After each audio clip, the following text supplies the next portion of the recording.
production. So I'm just going around enjoying looking at my name on the poster. Not just my name on the fight. Down in front. The mom's name. You know what I mean? So I'm very happy with that. Yeah, they took the money off me. I go, fuck them. Fuck SHOWTIME. Fuck them all. They can do little August 26th. They can try and do all these little tricks all they want. August 26th, this man will be unconscious. He's too small. He's too frail. That's it. What more can I say? He can catch the shot as well. I don't want that. If he catches the shot with a glove, his brain will still be rattled.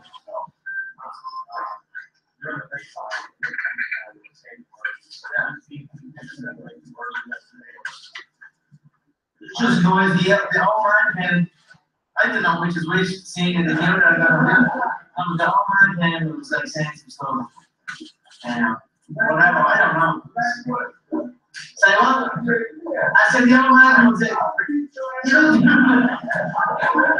You get your chance on August 26th, Junior. Relax, Junior. We're putting August 26th. I don't want no trouble, Junior. Your boy's in trouble, Junior. Your boy's in trouble. Listen, he's too small. He's too small. I'm just telling you, he's too small and frail. He's little small head.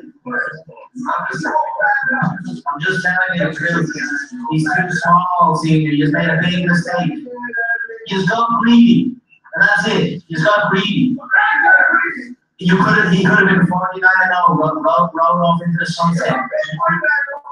Trust me, he got greedy here. That was a big mistake.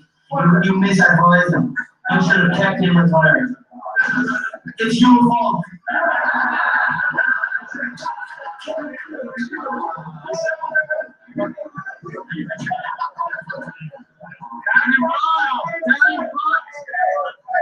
Get down. Your boy is going to sleep. And he's going to look so good in his sleep. I know he is. That boy is going to look good in his sleep. I tell you what though, he's going to wake up a better man. He's going to wake up a better man, I promise you that. He's going to wake up a better man.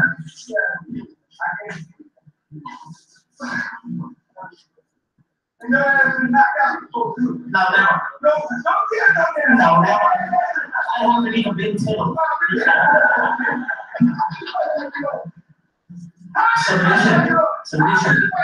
Submission.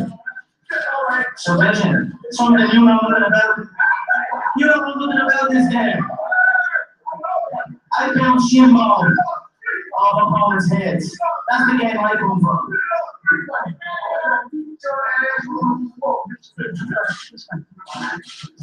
This isn't a natural fight, so this is a boxing match. So I still wouldn't have this. He's never even had a fight. He's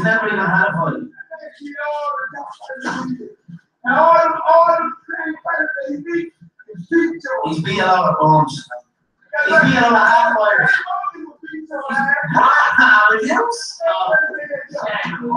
I fixed it. I fixed the audio. My bad. It's about 90. It's 2018.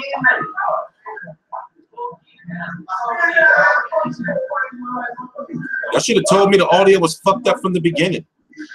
Instead of bitching about it, just say, yo, TstreeT, fix the audio. I don't know. We're just down there. This is what it is. It's all noise at the end of the day.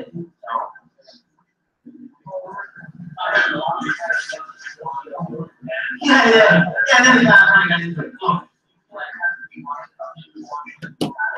I mean, the guy does have a thick ass fucking Irish accent. But yeah, basically, I just needed a little bit of something playing in the background while we kill time. You know,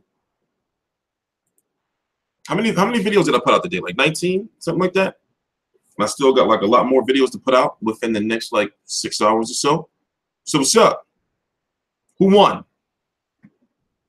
Who won the first leg of the Money Grab World Tour? Floyd closed out the show, but it was a little too theatrical, you know, for me, if you ask me. It was you know, but I'm all for the theatrics. I'm all for the theatrics. You know, but for those who were here yesterday, we did talk about like how, you know, like if you're gonna trash talk, you got to bring up the taxes, right? You know, so the first thing that Conor did when Floyd just was right there was just talking about like, look, he can't even afford a suit. He got a tracksuit on, you know. But yo, like for multiple reasons, Conor McGregor is huge, right? Like Floyd, I mean, but you know, Floyd always been small. You know, he always been small. But it's just like overall body frame. But at the same time, hey, Conor McGregor's not built to go 12 rounds. You know what I mean? You know, can he be built to go 12 rounds? Who do I think won? I mean,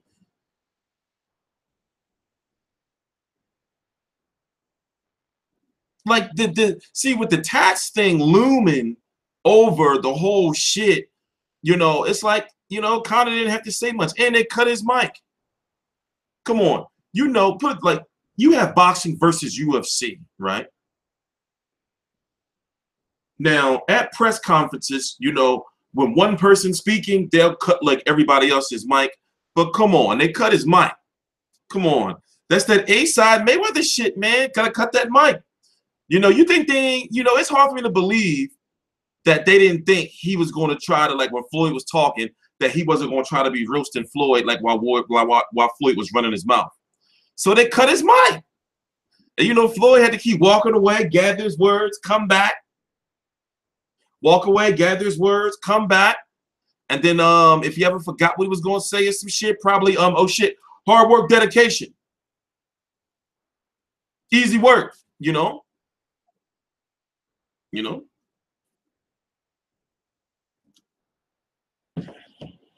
They cut his mic, though.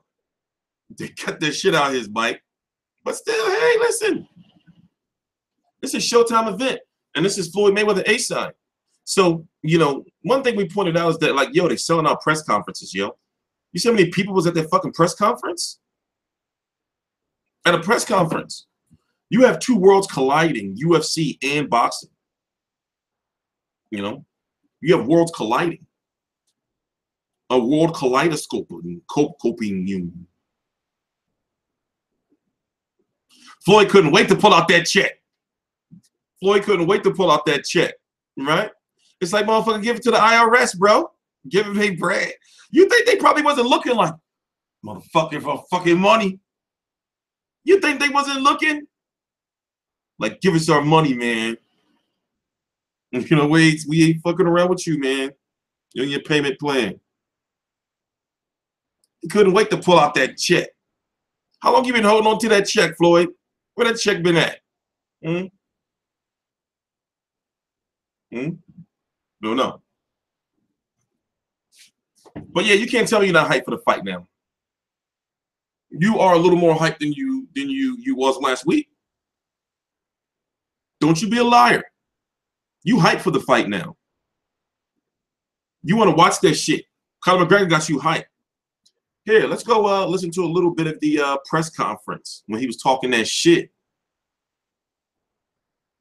Can't tell me dude don't got you hyped. So what's going to happen in Toronto?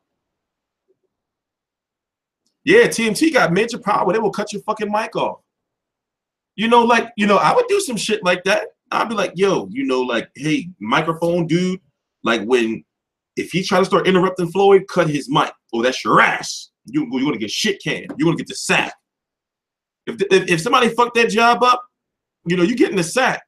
You'll never work in this business again. If I tell you to cut that mic and you don't cut that mic. We don't need Conor talking anymore about Floyd's taxes. I'm not going to the what? Go to Toronto on like less than 24 hours notice. You tripping. You tripping, bro. Why would I do some shit like that? cut the shit out the mic. Well, that's your ass. You know, Conor McGregor said not Conor McGregor, Tyson Fury said that Conor McGregor gonna knock Floyd out. It's a lot of crazy shit going on out here in the world, man. This world is nuts. This world is nuts, you know. Oh man, now I gotta do all this fast forwarding. Sons of bitches. Well, we gotta fast forward to the part, y'all. So I gotta hang in there. Let's talk about some shit. So yeah, it's gonna be in the T-Mobile Arena. They settled the whole arena thing where the finals of the Big Three tournament, you know, that tournament with the finals of Allen Iverson and Chauncey Billups and Steven Jackson and all those old basketball players. You know, well, they moved that up until earlier in the day, so it's going to be 2 events at the T-Mobile Arena that day. So in a way, that basketball tournament is winning because now ticket sales is going to be higher for that. Because people are going to say, oh, well, shit, we can go to that and go to the fight. If you want to be in a goddamn arena all day, of course. So, yeah, they cut McGregor mic, man. That was whack. And he was really talking that Mac life shit. So now I got to wonder, like, what's going to be the game plan for tomorrow in Toronto? You can't go the tax route now. You got to go like a bigger route. So what is the bigger route do you go? You know? What's the bigger route do you go? Do you go deeper into the tax situation? Or once again, will you come out like with Nelly playing, what is this, Sweatsuit? It's all in my head, I'm about it over and over again. I can't keep picturing you with him. And then the camera and the spotlight pan over to Miss Jackson. You know, that'll fuck with Floyd real bad. You know? So where do you go? And then where does Floyd go? Do he come out with Nate Diaz? You know? What if Nate Diaz come out with him? You know? And be like, yo, Dana, yo. And then y'all, you know, like he start lobbying for that third fight. Like when you come back, when you get knocked out by Floyd, you got to go through me. Or some shit, right? They don't know. Are they paying you to sell this crap? I'm not selling. Okay, yeah, I'm selling it. Selling it. So what? Is it a crime to be on a money grab? Everybody else in on the money grab?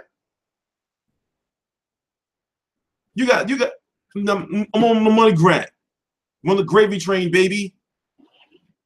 We are on the gravy train, baby. We're on the gravy train.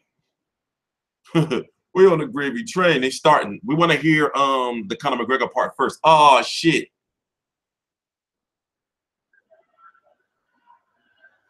Ladies and gentlemen, a very good afternoon to you, and indeed we welcome you to Staples Center in Los No, we don't want to listen to that part. First stop of our four-city. We don't want to listen to that part. Did you see? I mean, yeah, of course I see. Yeah, Conor McGregor is huge up in there, yo. Dude is huge up in there, yo. Oh, here we go. So listen, we're going to listen to this, and then we're going to talk about it, right? We're going to listen to this, and then we're going to talk about it. But he did, like, you know, you got to give it to Conor McGregor because he has infiltrated boxing on the highest of levels, and he's actually brought the Mac life to boxing. You got boxers wishing it was this dude right now to get that money grab money. But he handled it well, you know? This boxing press conference is a completely different setup than we're used to. Oh, here come the conspiracy theorists. He was wearing a big-ass hoodie. Floyd is really bigger than that. You guys. Hold on, I'm looking for something. Did I fuck it up? Don't worry, guys. You know, soon I'm going to have all this, you know, technology and everything sorted so that, you know, like things is more organized. Floyd walks around and fighting weight. I'll say the most Floyd walk around with, like, at is probably like 160, like no more than 165. I don't think he walks around any bigger than that. Ever. And that's just like, that's reaching. I'll say like 162 or some shit.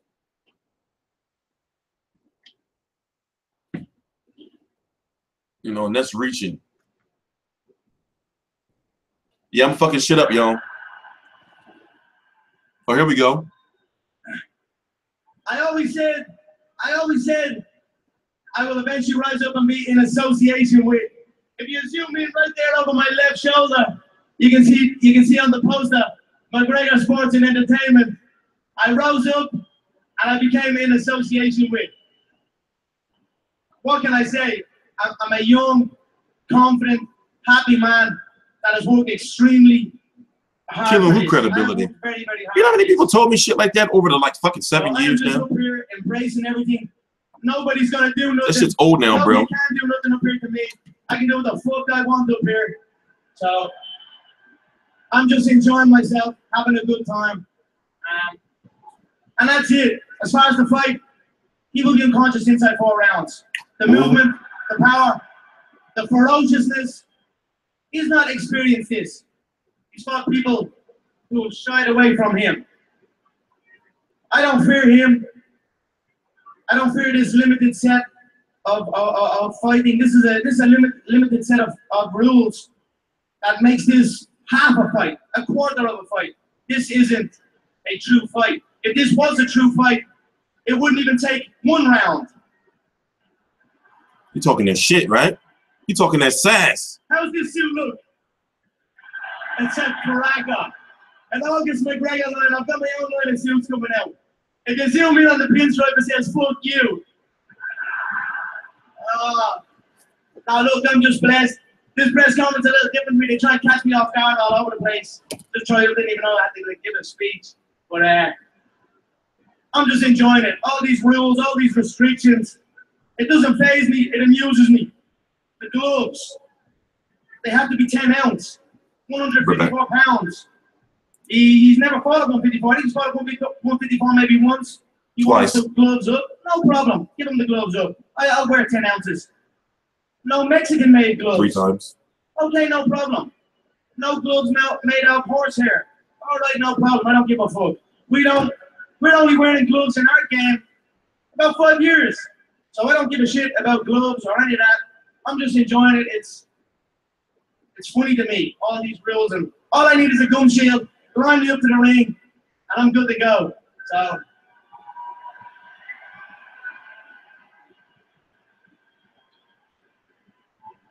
I don't know what else to say. I'm just feeling so good. I swear to God, I can't even contain it. Shout out to my little son, Conor Jr. watching back home.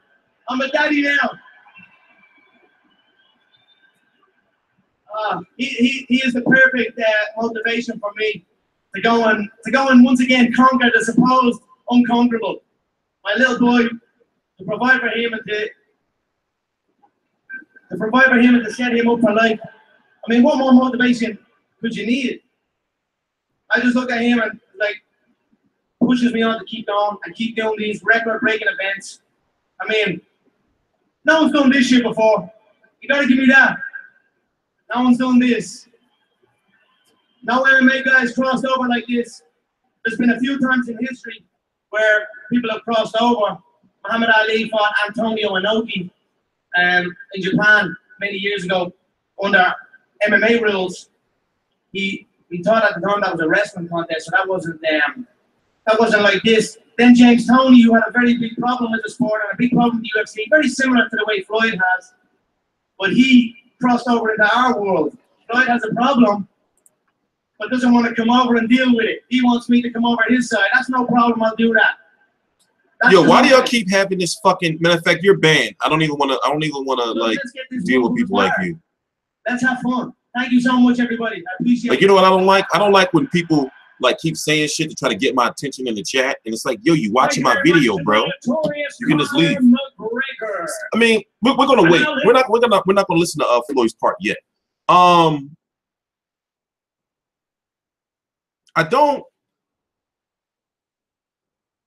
trying to figure out like how is Conor McGregor saying they caught him off guard, like where like this is a boxing event, you know? Like you should know how boxing press conferences work, I guess. Now in the UFC it's different, like where they'll be sitting on like a panel and you know they don't really get time to like say who they are. It's just that they're like ask questions and Dana White is usually dictating everything. You know, so if you think about it, he did well for a time where he had to go up to a podium and then just talk shit. You know, so now you have to think tomorrow he should be more prepared and probably going to try to roast Floyd even more. You know? You never know, man. You know, so I'm wondering, like, now, like, even though I understand the point of a world tour, it's like you don't want this shit to get to a point where it's like Thursday and Friday, or the one I'm at on Thursday, where shit be all dry, you know, because it's like, well, what shit can they talk, you know?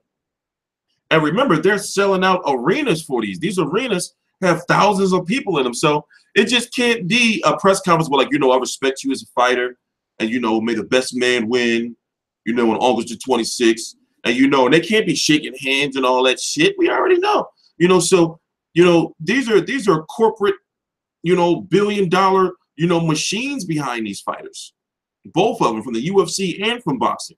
So, you know, these boxers have to know, and I'm sure people telling them, especially somebody telling Conor McGregor, like, yo, be yourself. You got to turn up out there, bro. You know, you got to talk some shit. There's going to be so many people out there. They already been saying that the press conference is going to be better than the fight. So go out there and talk your shit. So, of course, you got to bring up the taxes. And, of course, on Floyd's side, he knew that, you know, and who knows, here's some deep-ass thinking. What if somebody from fucking the UFC side, or, you know, on that side, found a way to leak fucking Floyd Mayweather tax shit? You know, those are the type of mind games boxing, you know, like when you get a fight this big, those are the type of fucking mind games that be going on and shit. You thought that shit with Kovalev, trainer John David Jackson, you know, being rumored to try to go leave for fucking war camp with some shit. Imagine the fucking shit that's going on here. You know, these type of mind games happen in boxing. Like when Sean Porter's gloves got stolen like the day before the fight or some shit, you know, when he fought Adrian Broner. Or how about, you know, the famous horsehair incident? You know, Floyd Mayweather don't like no horsehair gloves. You know, so it's funny that, well, ironic that Conor McGregor brings that up. The guy who's known to be a puncher in his sport, though. In his sport, though. Is it known the price for front row seats? Don't even ask, you're not getting no tickets. They're not, listen. Dana White said they're not going to have the same situation with Mayweather Pacquiao, like where it took so long for people to get tickets. They don't plan on you to get no tickets. Did you notice that at this press conference that they didn't say, and you know, normally at a press conference they say, and tickets will go on sale on this date at such and such and such and such. You know, so if they don't announce this by Friday, the last day of the press tour, which is going to be in London, then you know something is up. You know something is up, right? You know there's a hair in the suit. You know, something is up. Yeah, Conor McGregor's a star. I mean, you know, that's known. That's known. Leonard priced them as $1,500 to $10,000. Oh yeah, of course, of course. But guess what? They can price them. But watch, they're gonna be like some shit, and tickets are gonna sell tomorrow, and they're gone. Watch. They're gonna be like, they went on sale, they're gone. You know, we put them on sale. They was there for like 2 seconds. They're gone. But then you're gonna see them all around though. If you know how to search the internet, you're gonna be like, what? Damn, I thought these tickets was gone. You know? Of course, I've been watching Conor's fights. I've been watching everybody's fights. It's my job. I watch fights all day, every day. I watch fights all day, every day. All day, every day. It's exactly what I do. You know? So if I'm not doing this, it's a shame because I can't really watch TV no more. There's always some fights on in the background. So, you know, let me just tell you once again, I know I got to keep repeating the same things over and over again. If you notice, we're back. Today, I think we put out like 19 videos or something. You know, we're rewriting the ship around here. We have access to all the fights. But, you know, the goal is for me to get to the fights. And listen, I'm using karate already, fighting off the politics, yo. It be politics in media too. I'm fighting off the politics. Because the thing I don't like is you got people who talking shit about how it's a bullshit fight, but then they go into all the events and shit. No way. And you think you're not going to let me in? If I'm working my ass off, working. Building fucking shit from the ground. You know, no way, we're not having it, you know. So, you know, even if I don't get to the fight, I'm going to be just blessed just to be in Las Vegas, man. You know, so, I am going to be at the fight week events. You know, so we're just waiting on a few more things to fall into place over the next week or so at most, and then You know, we're going to kick back, and then we're going to just one day next month fly out to Vegas and stay out there for a month. You know? Who's Conor's trainer? I don't know. I just hope, I forgot his trainer's name. I do know. I forgot his name. No, I don't know if I forgot his name. You know, but I just hope that his trainer has Conor McGregor out the cage. You know, he's got to let him out the cage from the fucking beginning. Don't do a Tim Lane, Chris Algieri and have him come out the cage, you know, before he gets knocked the fuck down. You know, and one thing Conor McGregor has to do is he can't go out there and try to box Floyd Mayweather. You got to go out there and bother him and make him uncomfortable. But guess what? Floyd Mayweather never seen that style. He never seen that type of style. He never seen that type of style. And you know I'm telling the truth. He never fought a UFC fighter before. He never seen that type of style. A UFC fighter's first fight as a boxer style. You heard Floyd. Floyd ain't taking him lightly. He takes his hat off to him. His hat has been taken off to him. I don't know. Listen, we don't know what, I said it before, we don't know what's going to happen in that ring. We don't know what the fuck Conor McGregor's going to look like. It's an enigma. You know, that's the crazy part about it is. We don't know what his stance going to look like. We don't know what his footwork going to look like. We don't know nothing, ladies and gentlemen. We don't know how Conor McGregor's going to look in that ring. What if he come out looking like a dickhead? Or what if he come out looking like, oh shit, he looking sharp? We just don't know. It's two different extremes. That's two different extremes. We don't know what he's going to look like, you know? But that's why I say Floyd Mayweather don't know what to train for, because there's no tape on Conor McGregor as a boxer, as a professional boxer. Conor McGregor has a chance. Every fighter has a puncher's chance. Damn it, and I'm sticking to it. Every fighter has a puncher's chance. If you got the devastating, chin-rattling, bone-tingling power, the bone-tingling power of a Conor McGregor, you can make things happen. You can make things happen. You know? Yeah, they turned this mic off. That was fucked up. You know, but they didn't want him to be going back and forth with Floyd, you know, while Floyd talking his shit. Because remember, Floyd was having to get his shit together. He would say some shit, go away, come back real mad, you know, say some more shit, go away, come back with the check. If you already seen why Conor McGregor was talking, you could tell they was looking for the check. Because, you know, people are bringing a bag up and shit. Like, he was looking like, shit, I need that check. I want to know how long he's been sitting on that check. And I'm sure the IRS has to be pissed.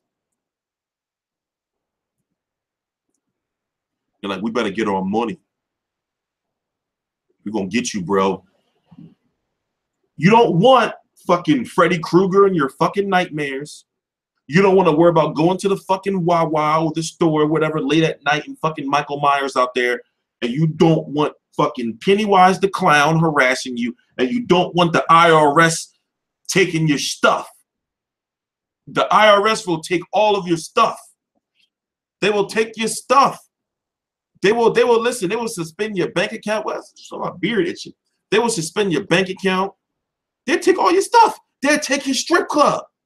They'll be like, no, these are ladies of the night. These are harlots now. What you gonna just dump? These are harlots. Oh yeah, you paid for Miss Jackson body? That's ours now. Give us the, we paid for that. She not yours no more. She ours and Nelly now. You know? They'll take it. And then if you keep getting in trouble with them, they won't negotiate with you. They'll just be like, no, you know what? No, fuck that. You know? When you go to cash your check, they'll wait for you to put your fucking check in the bank, right? And then you go to get your bread out, they be like, no, the IRS took it, bro. You be like, God damn, what the fuck? You don't want those problems in your life, man. You know, so I just hope that he takes care of it, because people saying that he's going broke and everything, and, you know, it's like mainstream media saying this shit, you know, and I don't trust fucking mainstream media, but the point is, they have to have sources to be able to say shit like that. You see what I'm saying?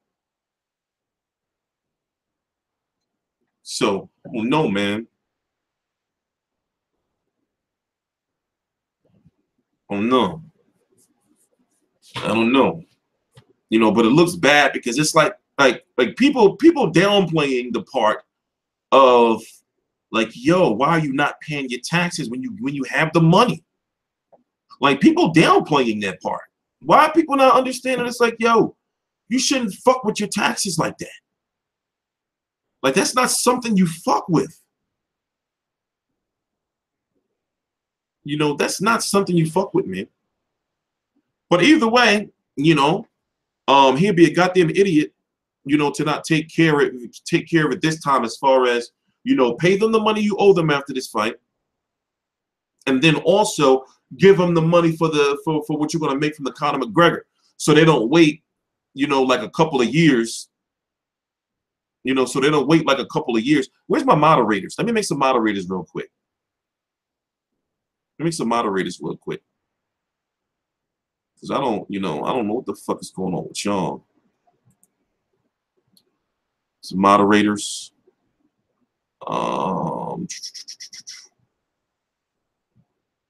Where's my goddamn moderators?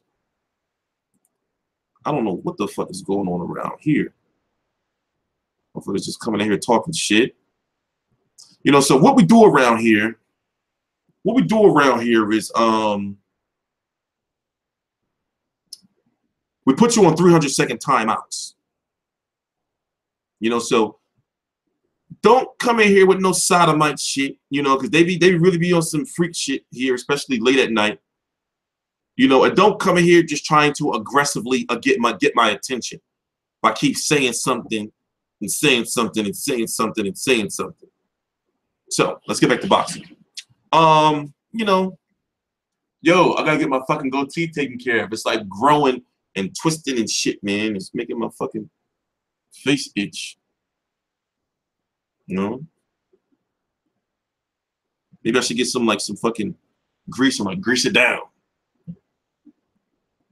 So yeah, you know, as far as the tax situation is concerned, it's just like, yo, man, you know, and then it's like, you know, this is a man, right? This is a man who people say, why are you always worried about his pockets, or why are people worried about his pockets? But yet, he's the one that said to us on HBO 24/7, like, hold on, it's about money. It's called prize fighting. Who said it to? Shane Mosley? So it's like, wait a minute, you know? Wait a minute. Like, you know? Wait a minute. And also, I talked about it before. You can't be black on YouTube and talk about anything critical of Mayweather, or you're going to be called, you know, a raccoon, or like, I don't know what's up with that. Like, why are they calling people raccoons? What's up with that? You know? But anyway, I want to see the fight, man. I want to see the money grab. Because we don't know, like, we don't know what it's going to be. Like, we don't know what it's going to look like. You see what I'm saying? We don't know what it's going to look like. We don't know what to expect. We don't know, like, we don't know, you know? Yeah, Shane Mosley got disrespected. Yeah, I remember that. Like, you know, it's weird because it's like, it's hypocritical. People were like, you know, like the most hardcore of Floyd Mayweather supporters who think they know everything about the man, does nothing but throw money all in our faces, right? And then we're not supposed to talk about it. Like, that should be weird. But, you know, that goes to show, like, it's hard to say because, you know, like, people take it the wrong way. But a lot of his fan base be fucking dumb as shit. Because you can tell them anything if, like, basically what I'm saying is Floyd Mayweather and you got to think they know this shit. They know they can put certain shit out there in the media on, like, certain channels that are dedicated to Floyd Mayweather. And that they know it's a trickle-down effect. Like, yo, there's people that know, like, well, listen, you know, your people, Floyd, you know, just tell them that you're really not broke. They're gonna fight for you to death. Like, they know this shit way above. They know this shit. You see what I'm saying? You know, so, but at the same time, listen, I've been the same way for like years and years and years. You know, people done wished, you know, that told me I would never be able to do this because I hated on Floyd and all kind of shit like that. Now, guess what? We have infiltrated the boxing media at the highest of levels. FightView360.com. So I'm just trying to like have a platform where we talk about the real shit in boxing. You know, we can be adults, you know, and we can just actually like, you know, like debate shit. And remember, everything I say, you can go look up yourself. You can go look up yourself. Like, it's not like I'm just the only source of information. Everything I talk about, you can go look up on the internet. And then guess what? I'm right here.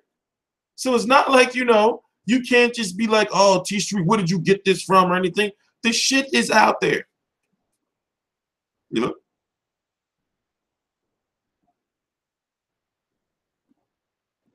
You know,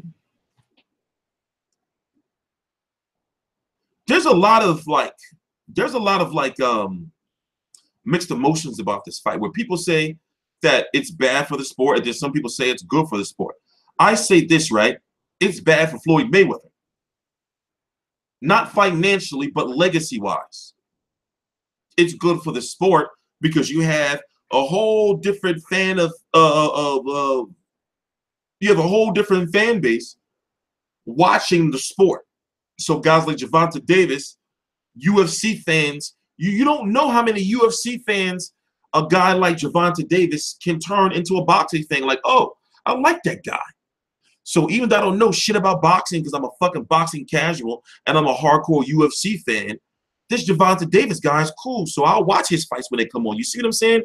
Even if it's just 10,000 out of like 2 to 3, 4 million people who watch this fight. So it's helpful for boxing in many ways, you know, but it all depends on how you look at it. It all depends on how you look at it. And that's why really, I wish there wasn't no politics involved to where, you know, they could have really put on a real good undercard to have people like, oh shit, you know, boxing is really, really not what we thought it was. This shit is really, really good.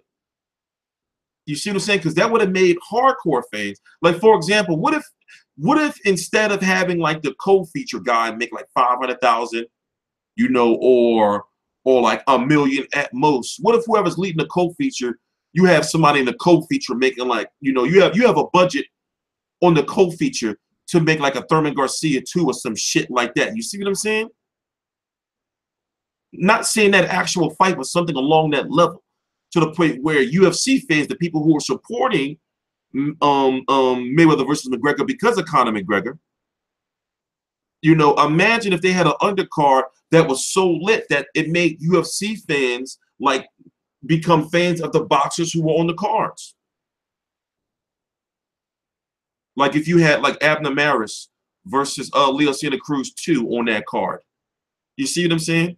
You know it's going to be Leo Santa Cruz and Abner Maris going at it, throwing 100 punches, you know, plus a round. You know, so it depends. I mean, it depends on how you look at it. You know, but one thing for sure is, what's the point of this fight being good for boxing if we can't keep those UFC fans watching boxing? So that's the plan that boxing has to be working on. It's like, damn, so, you know, we got to ride Floyd coattails on this. Like, so we got the UFC fans and those casuals and those Irish watching the sport. Now, how can we keep them after?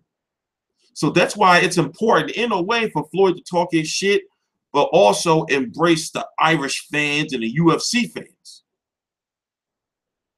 You know, so, but that's me getting all deep and theoretical and shit, you know, but the shit can work to really, really help the sport if it's done right. But right now, it's just looking like it's just a money grab. And I'm in on a money grab. I'm in on a money grab.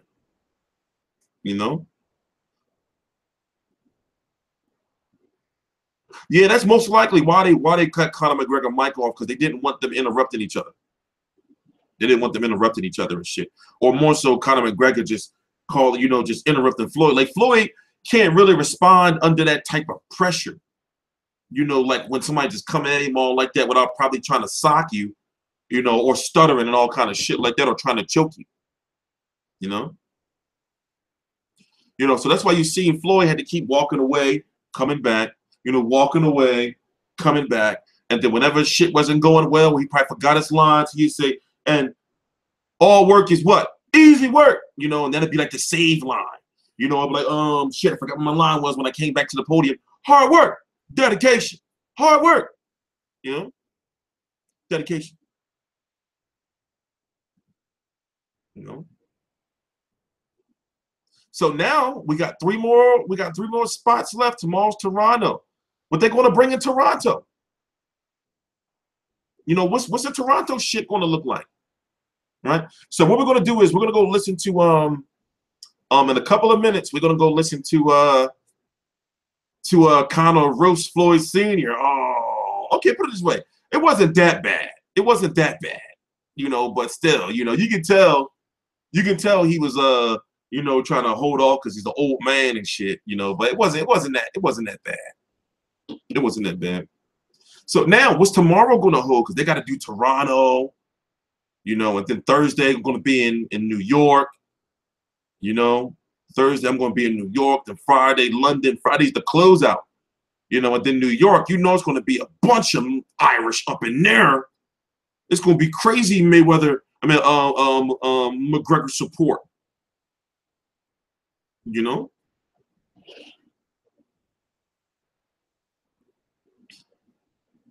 Yeah, it was funny. It was funny. It wasn't horrible. It was funny. That's what it was. You know, you can tell that Conor didn't want to disrespect the old man. You know? So you gotta, you know, you gotta look at it like that. I mean, what press conference do they turn off the mics? Bitch move on the free side. No, they do that.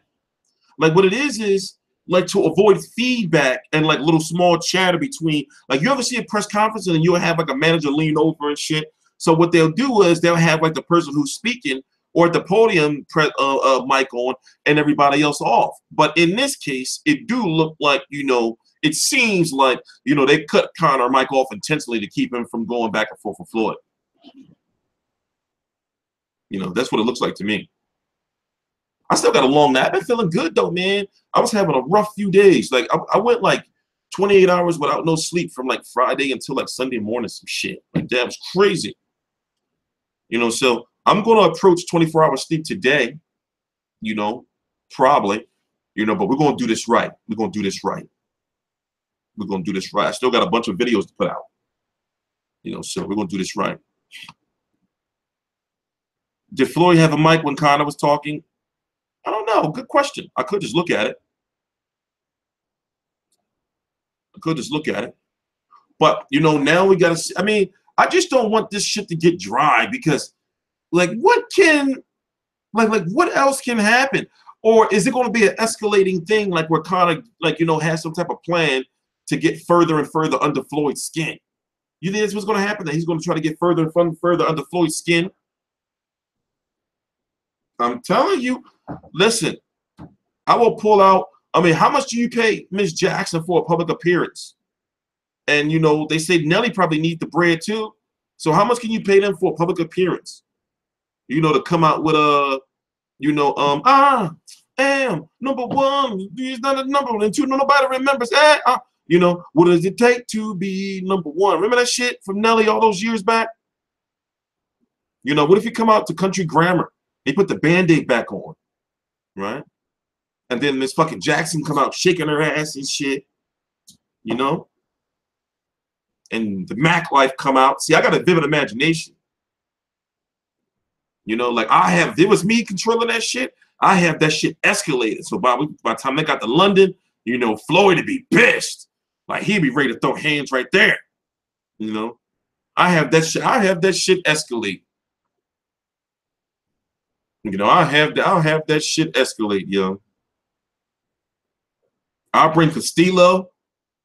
I bring him. You know. Yeah.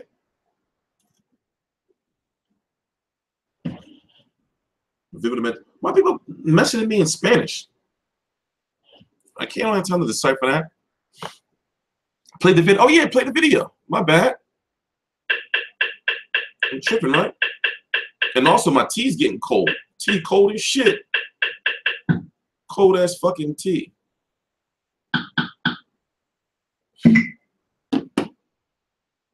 cold ass tea. Oh man, I lost the video. Here, let's listen to this one. For now. Well, I went and had that. This was a $300 million fight. I made $300 million in this fight. So that's why, you know, until this record is broken, this was the most important fight.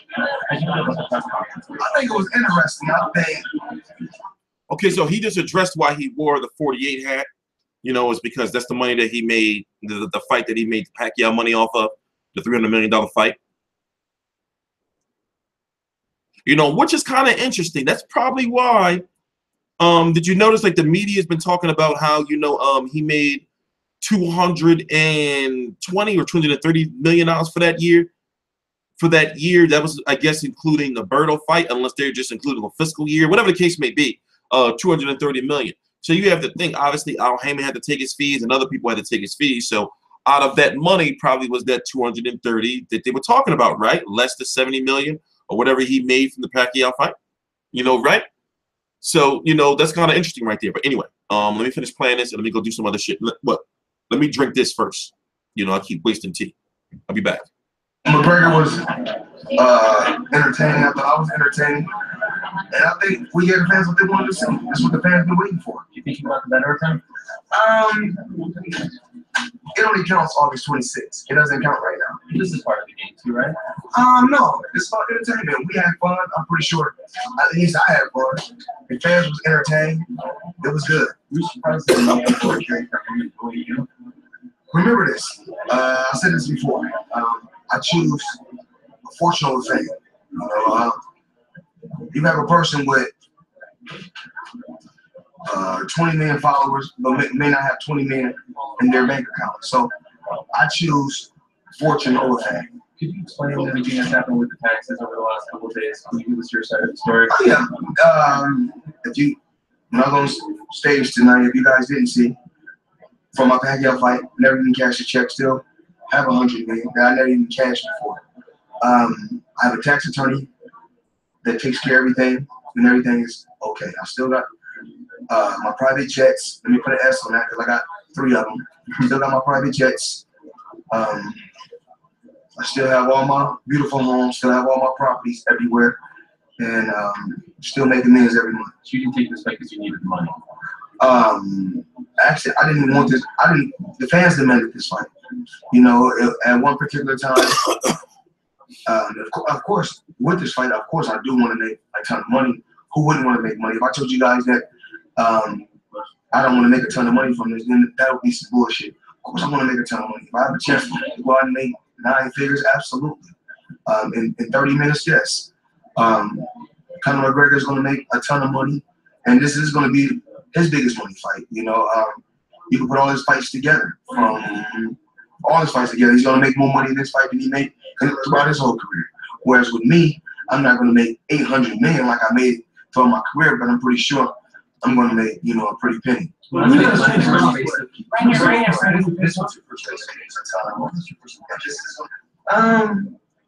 was good. It was exciting. You know, it was a good face-to-face. Like normal, you know, trash talking. It's part of the game. I've been around a long time. I'm going to trash talk. My opponent is going to trash talk. But I sat back quiet, let him do what he had to do. Then I came and shot my arsenal. The statement that you were too small, too little, in every respect, is that trash talk? Well, last time I checked, it's not about being too small or too little. It's about skills. He's a stand-up, skillful guy. I'm a skillful guy. But everything is leaning toward Conor McGregor. He's younger. He's taller. He has a 74-inch reach. I have a 72-inch reach. And he's active. And I'm inactive. So we'll just see. Can you share some of the things said when you guys faced off? Huh? When you faced off in just the normal trash talk that whether it's MMA or boxing, you know, just combat sport, trash talk. He's a warrior, I'm a warrior. Whereas I got angles, you know what I'm saying? I got power, this, you know, just the normal trash talking. You said you were very particular about the gloves, but you said you're not. The thing is this, you know, rules are made not to be broken. We have to follow rules and regulations. Look at that. You can't fight at 154 and wear 8-ounce gloves. You know, you can fight at 147 all the way down, it's 8-ounce gloves. 154 up, it's 10-ounce gloves. But if you want to fight an 8-ounce, you know, I can talk to the Nevada Commission, see what we can come up with. No, he won't. I'm not sure. Did you say that you would fight him in the octagon? In the square off? That's what you said. Listen, we can't listen to what Conor McGregor says. You know, because he may say one thing one day, he may say something different the next. Me, myself, I'll be the first to say I can contradict myself. I may say something on Monday and say something different on Tuesday. Well, at least he finally admitted it. Say, I will. After all these years, he finally admitted it. Because he just said that, you know, we can fight in, you know, 10-ounce gloves, 8-ounce gloves, 6-ounce, 4-ounce. And then said during his interview, you know, well, you know, there's rules and shit. You know, like he finally admitted it, man. God bless Floyd. God bless myself. I can say that, you know, but it is what it is. We're fighting a boxing match. He's a stand-up warrior. I'm a stand-up warrior. August 26th, we must get the fans excited. The same excitement we came out here and gave the fans tonight is what I must do it. You know, forgiving, because it wasn't on me. Everybody said, "Oh, the Pacquiao Mayweather fight was dumb." That wasn't my fault. This was the guy. He threw less punches than I threw. Some real shit. Everybody knew I was a defensive fighter from the beginning. Oh, we got to run that back. That's some real shit right there, though, right? About the Pacquiao fight. That wasn't his fault. Pacquiao was hurt. Damn it. 6, we must get the fans excited. The same excitement we came out here and gave the fans tonight is what I must do it. You know, forgiving. Maybe he didn't have his salt water. Everybody said, "Oh, the Pacquiao Mayweather fight was dumb." That wasn't my fault. This was the guy. He threw less punches than I threw. Everybody knew I was a defensive fighter from the beginning, but I don't have the same movement that I had when I was 21. So in this fight, it's not going to be too much movement. Now that you faced off with him, do you think you'll change your game in Toronto? He didn't have his Epsom salt. Maybe present yourself differently? We don't know. We just don't know. Today, because the media and the people have been asking, we want vintage Mayweather. We want vintage Mayweather. We don't want the Mayweather who got the. We don't want the money man. We want Pretty Boy Floyd. So I gave him Pretty Boy Floyd. What do you see when you see him working out? People are putting your videos side by side and saying that you look quicker and things like that. What do you see when you see him getting the bag? He has youth on his side. Youth is on his side. He's in his 20s. I'm in my 40s. So. But they're saying you look quicker. It's just probably because of the bag that I was hitting. It was a double M bag. You know, he's a heavy hitter. You know, I mean, he don't have to hit me for me to know that he's a power puncher. He's a power puncher. He has a long wingspan, and he's younger. So, I mean, I don't know what's the game plan. You know, I get back to the drawing board, talk with my father, and see what the game plan is. Floyd, in previous fights, you spoke about the pain in your hands. Do you really feel that you have the power to knock him out? He's going for the knockout. I'm going for the knockout. The fans want to see blood, sweat, and tears. The boxing fans, the MMA fans, and the fans that's not even boxing or MMA fans, they want to see blood, sweat, and tears. So that's what I feel that both competitors should go out and give the fans all around the world.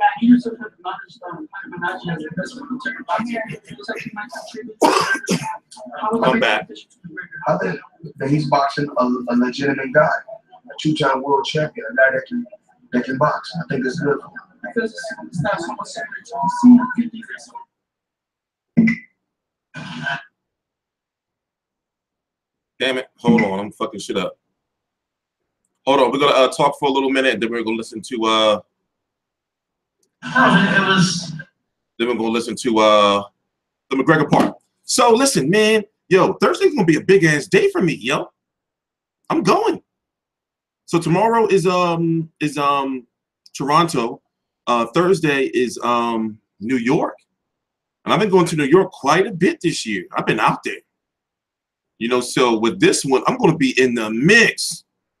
You know, and I'm a big dude, so I'm going to be hovering over people and shit. I'm going to be as close as I can get. I'm not going out there to mess around. Not something this big. Pause. I'm not going out there to mess around. I'm not going out there to mess around. I already made the decision. Hey, listen, I'm gonna be in New Yorker for a day. I'm going out there for a whole day. Not the 3-4 hours like normal. I'm gonna be out there however long it takes. And I'm gonna eat some good cuisine while I'm out there. You know, I'm gonna be one of them dudes that's gonna be, well, I'm gonna be like, where's the fucking good Wi-Fi at? That's where I'm gonna be at, getting that shit done. Big ass fucking bag of equipment. You know? So the next part is it's gonna be a strictly 2-hour video. We've been, you know, keeping shit real organized around here. I still got a bunch of videos to put out. My tea just got done. So let me play this now that my tea just got done. Let me start this now. I don't even know the speakers also. I have fun. I mean, I'm just looking around, embracing everything. This is a different setup. It's a Showtime production. So I'm just rolling around enjoying, looking at my name on the poster. Not just my name on the fight, the promotion name. You know what I mean? So I'm very happy with that. Yeah, they took the money down. Yeah, look, fuck them. Fuck Showtime. Fuck them all. They can do nothing after August 26th. They can try and do all these little tricks all they want. August 26th, this man will be unconscious. He's too small. He's too frail. That's it. What more can I say? He can catch the shot as well. I don't mind that. If he catches the shot with glove, his brain will still be rattled. So. This shit kind of scary, yo. What if he win? The war would explode. The old man came. I didn't know which is which. Seeing in the gym, the old man came was like saying some stuff. Whatever, I don't know. That's what, sir. Say what? Yeah. I said the old man was it. I'll beat your ass. I'll beat your ass. You get your chance on August 26th, Junior. Relax, Junior. We're fighting August 26th.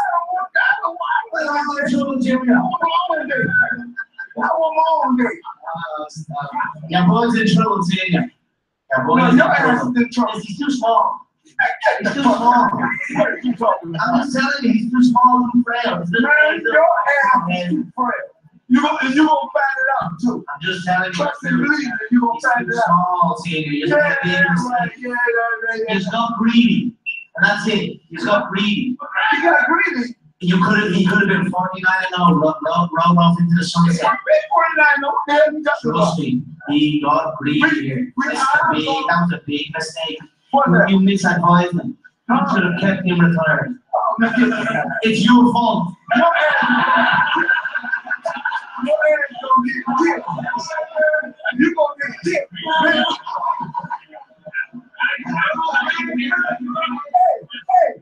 what you think you gonna look like when you get your ass up and your ass got knots all over your head? Your boy is known to sleep. No.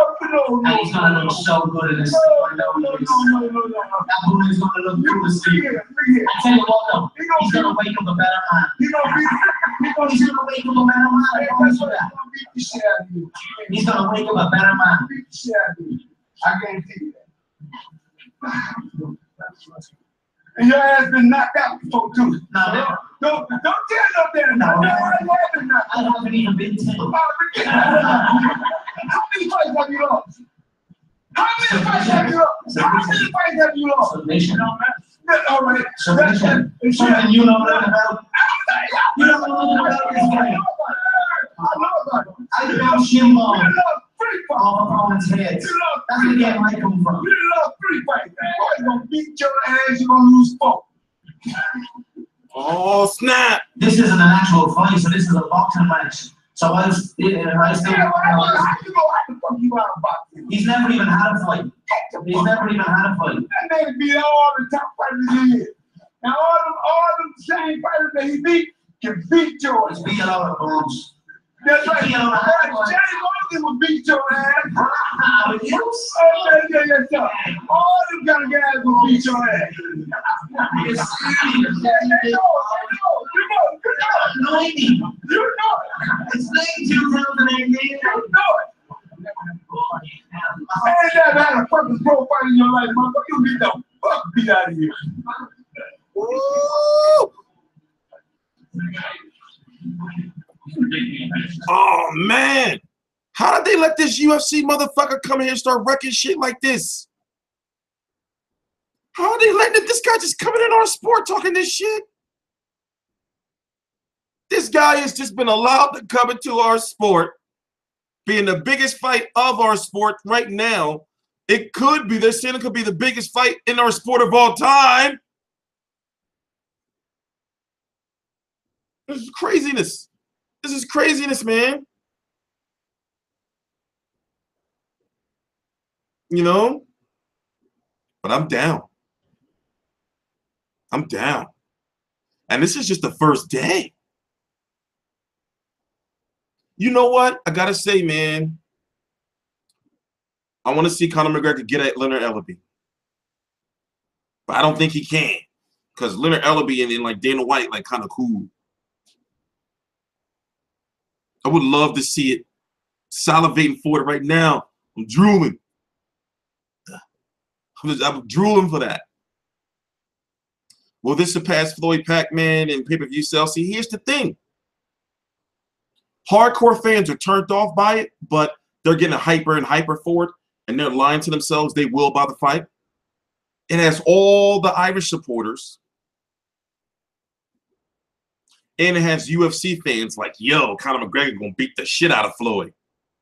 It has all the makings too, man. But to beat Mayweather Pacquiao, that had the support of everybody. In hindsight, you can say that shit was whack. But when Mayweather Pacquiao happened, everybody brought that fight. Everybody wanted it. The people asked for it. And just like Mayweather Promotions CEO Leonard Ellerbe said, the people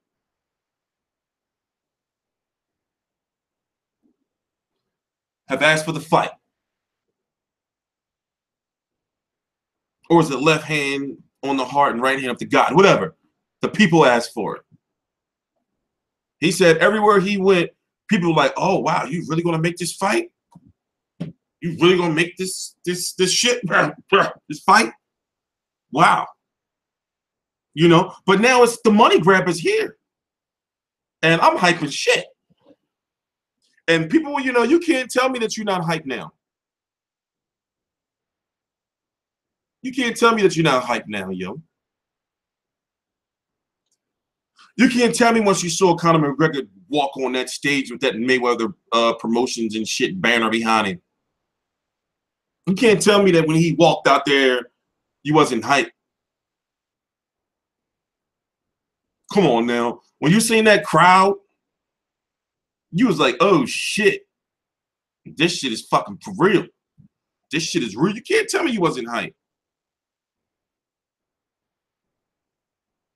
And then McGregor really talking that shit.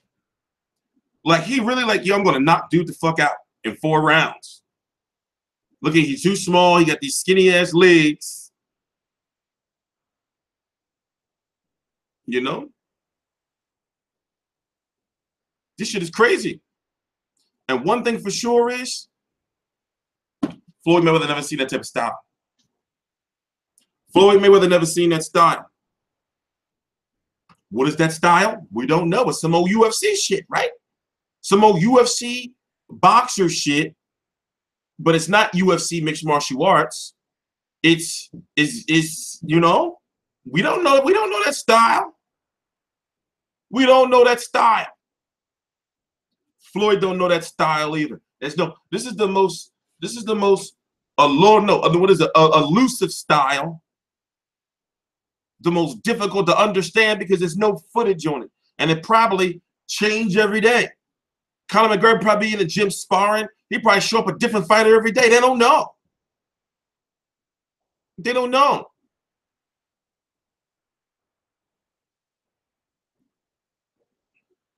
Yeah, Conor's a known big puncher. Yo, it be seeming like he be touching people a little bit and they be going down. It seems like he be touching them just a little bit and they be going down, yo.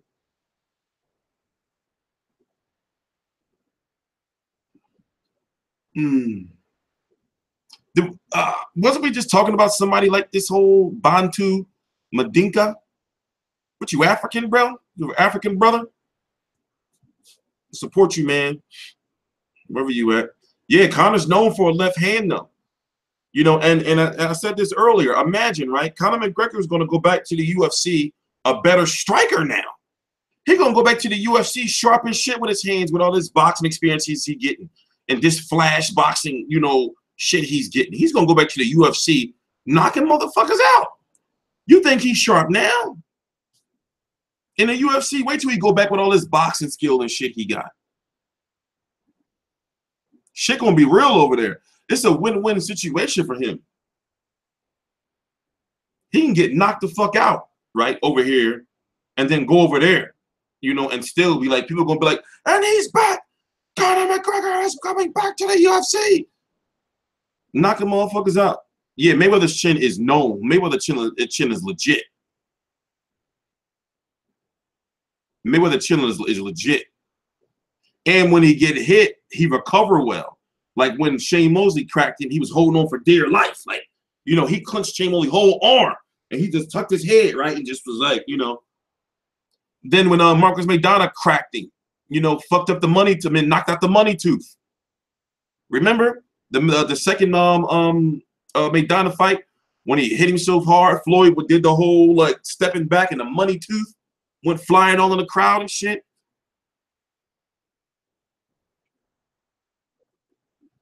Yeah, he was holding on to Shane Mosley for dear life. But that's how you do it, though. That's how you do it, though. You see what I'm saying? Like, if you, like, it's not nothing wrong in boxing, like, with getting cracked. As long as you know how to defend yourself and hold on. He handled that situation perfectly. Because he locked up Shane Mosley's whole arm and he tucked his whole head until he got himself together to the point where you saw Shane, like, literally pulling for dear life, trying to get his arm free to try to start going on the floor. Shane was on some shit like, yo, what the fuck? You know? Floyd ate some, you know, and I'm just talking about recent shit.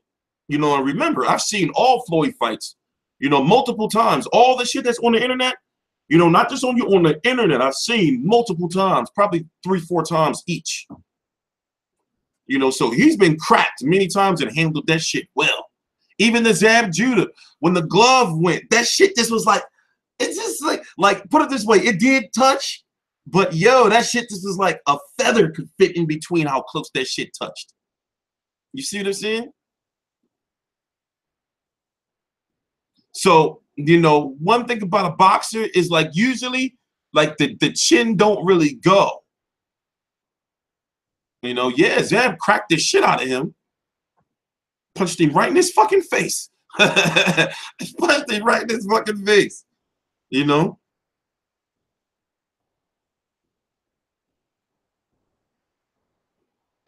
You know, man. But yeah, we up in there on a Thursday. You know, let me tell you some shit, man. I heard they might try to play politics. You're not having it though. You know, like when they get to like when these big events go on, you know, like these big type fights, they try to pick and choose who they want to let in or not. And it's like, no, I'm here to work. You're not going to be pulling no shenanigans on me. You're not going to let me in the one event and then be like, no, this one you can't get into. You're not having it. You're not having it. So, yeah, I'm out there. I'm out there. You know, I'm going to be in New York all day. You know, so it start. What time do it start? They want the media there by like 4 or something like that. So it means I got to be in the city by 2. I want to be there by 3. I want to be one of the first people in the building. You see what I'm saying? I want to be one of the first people in the building. You know, and then the actual event don't start till 7. So I'm going to be out in New York all goddamn day, and I'm cool with it. I'm cool with it. You know, so You know, we gonna get it popping, man. We gonna get it popping. Listen, we've been moving fast. We've been moving fast. You know, and that fight is 45 days away. You know, that fight is fucking watch. That fight is 45 days away. It's creeping up on us, yo. It's creeping up on us. You know, and I'm supposed to go to Vegas for a month. Fucking Vegas? I ain't been there since I was a little ass kid. I don't gamble. I don't play cards. I don't play no slots. I don't play no I Declare War, no Uno, no spades, nothing. You know, so however, I do want to go out there for some fine cuisine. And I do want to get, I said it, you know, people might be mad at me, but I want to get like a mid-tier prostitute. You know? And do the whole whatever happens in Vegas stays in Vegas. Except I'm going to lock all my shit up. You know, I'm not getting scammed. I talked about it about 4 times already. I'm not getting scammed. No way. You're not going to scam me like they did Chavez Jr. They take all his shit. No way. No way. You know, so I already got people sending connections to my inbox for ladies of the night. You know, so I already got 3 I can possibly like hook up with. You know, so yeah, I'm gonna get like no, I mean I'm not gonna get no fucking, you know, fucking $5,000 or some shit hooker. Well, I don't know how much hookers cost. I haven't had a hooker in a couple years now, a few years, several years, like fucking 2012, some shit. You know, so I want to get like a mid-tier, like, you know, like somebody like who work at a strip club and she like, all right, I want to do a little extra work later on in the night. See what I'm saying? You know, I'm gonna keep it 100. I'm gonna keep it 100 with y'all. So the goal is,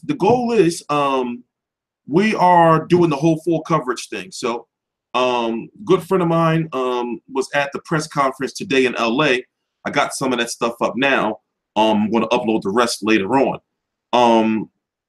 Got somebody going to the Toronto one tomorrow, but we don't know what's going on with that because I haven't got the email yet, you know, as far as if we're going to get in or not. Like I said, like basically I built the whole fucking goddamn media company. So it's like, we're like, if it's a media ladder, we're like slowly working our way up that ladder. So even though we have access to events, they still be trying to treat us like we small time, you know, so we can't have that. So, you know, I be having to work the phones, you know, and send like emails like, so yeah, I apologize for the inconvenience, but my guy is out there at such, you know. So that's why I had to build a whole command center and shit. So then Thursday, when I go out, you know, I'm likely not going to have no problems because the people who are going to be running that event in New York know who I am. You know, because I'm always out there because the same people that control all the other stuff I go to New York for control that stuff too. You know, so, and then, you know, like we're going to have the whole, you know, press tour covered. And then, you know, it's going to be the media workouts and then it's going to be fight week. You know, it's going to be fight week. The fight week is, you know, they have the grand arrivals, which will be on a Tuesday, some shit like that. The media workouts for both fighters in Vegas, which will be on like, you know, like a Wednesday, the final press conference on the Thursday, weigh-in on Friday, fight on Saturday. So I'd be cool if I get to all of those events except the fight because I'll just kick back in the crib, you know, out in Vegas and order the fight and probably get some seafood or some shit with my pop. You know, even though I said you shouldn't order, they said you shouldn't order like, well, some Mexican food, you know, out in Vegas, just sit back at the crib and watch the fight and do my little post-fight video. You know, but however, this is a different situation because I've done enough and I deserve to get to the fight. I'm not going to toot my own horn. You see what I'm saying? Like, I've put money into the sport. You know, I haven't been making no money off of this. I've come clean with my trust fund, with my father and everything, and said, listen, okay, all right, the reason why I've been broke is because I built the business from the ground up. So now it's like, all right, now we got to go to Vegas so I can start getting this shit off the ground. And that's why I had to start doing videos more because I was only doing, like, it was at one point in time, I was probably doing like maybe 10 videos a month. Now we've put out, what, 19 today? Some shit like that, you know? So, you know, getting back to the fight, man. How many days you're going to be in Vegas before the fight?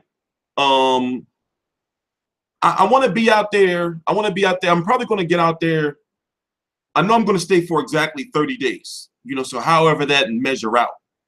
You know, so I'll probably be getting out there like probably like 10 days before the fight or some shit. I want to be like, when I go out there, I'm going to do everything comfortably so that it's not a day where I got to unpack and shit and then get everything together and then go to a media event that day or that day after, you know. So I want to like roll into things like comfortably, you know. So like I keep saying, like, I'm not going out there for no vacation. Like, it's work for me, you know. So I'm renting a house for a month.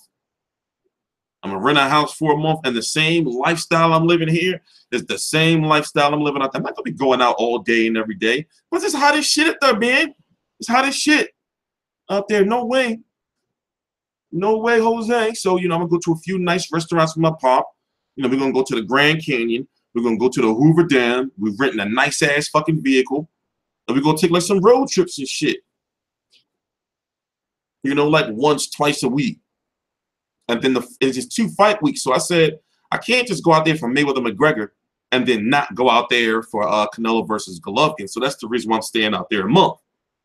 You know, so I'm going out there to cover both fights and both fight weeks. Just like if you scumbags, right? If you buy Mayweather versus McGregor, then you better buy Canelo versus Golovkin. You got to. That should be like law right now. You got to. You got to, right? Like, how you not gonna buy Canelo versus Golovkin? So now it's time to start seeing what the undercard for is going to look like for Mayweather McGregor. Now remember, this is a Showtime Mayweather Promotions event. You know, as far as who's controlling things. So don't say no dumb shit like, you know, well, are they going to have like any mixed martial arts cards or anything? Now, I mean, fights on the card. Now, what Dana White has been somewhat alluding to is having like a UFC on Fox or like some type of card, UFC only leading up to the fight. Something like they're doing something. Also, you know, you got to imagine like All Access is going to be good. All Access, you're going to have Mayweather the Life versus Conor McGregor the Mac Life, right? 3 episodes of that shit's going to be, that's some really must-see TV. Then the UFC is also doing their thing with Conor McGregor's having some type of docudrama going on. So we have 45 days until the fight. Expect for them to cram a whole bunch of shit, promos, training camp footage. Like, the shit is here now. Especially after this press conference is out, this press tour is out the way. You know, the shit is here now. You know, so they're in full-fledged promotion to make sure, you know, and the fight already sells itself, but they're making sure that they get as much of the money grab.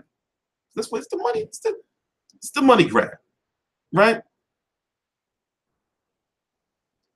They're saying it. It's the money. Floyd can't really say it now because they're gonna be like, oh, because of the taxes. He can't really say it now. He can't really say it. Also, on that same day, that Big 3 basketball tournament that Ice Cube was put together, they moved it up earlier. You know, we talked about it last week, and they talked about it basically having 2 events in the same day. So they had to pay Ice Cube some bread, and then Ice Cube's got to pay, you know, like trickle that down to the players and shit like that. No, there's no undercard yet. You know, they was working on Gervonta Davis versus Orlando Salido, but word going around and trickling out that Orlando Salido priced himself out. So we do know that Gervonta Davis is on the card, but we don't know who else. So don't expect the undercard to be stacked because they gotta remember them. It's the money grab goes up to the top.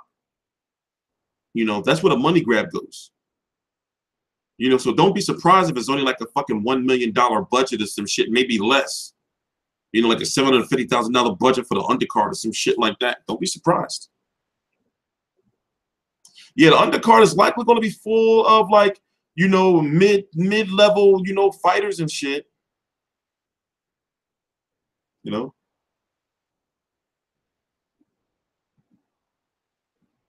Casuals may like Tank, but all depends on who he's going to be matched up against. Him versus Orlando Salido would have been a good-ass fucking fight. And then it would have been appealing to hardcores because it would have been Gervonta Davis's big fight, and he would have had a win over Salido that Lomachenko doesn't. Record press conference attendance today. Well,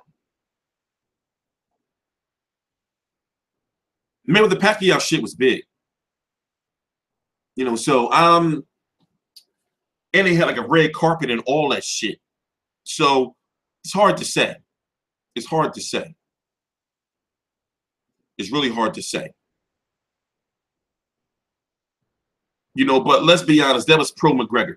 That crowd was pro McGregor. Come on. What's up with Floyd clothes? And anybody think that this shit looks good? I mean, it's his own shit. You know, so you can't be mad at that. You know, but it's like, goddamn, bro, you in fucking Vegas. That shit look heavy. But you know he ain't never out in the heat. That shit look heavy, right? That's some old, like, you know, that shit look heavy. Yeah, the weigh-in's gonna be crazy. But I'm glad that Conor McGregor didn't go up there and face off with Floyd and do that type of shit, you know? You know, I'm glad he didn't do that type of shit. You see what I'm saying? I'm glad he didn't go up there. I'm glad he did like a regular face-off.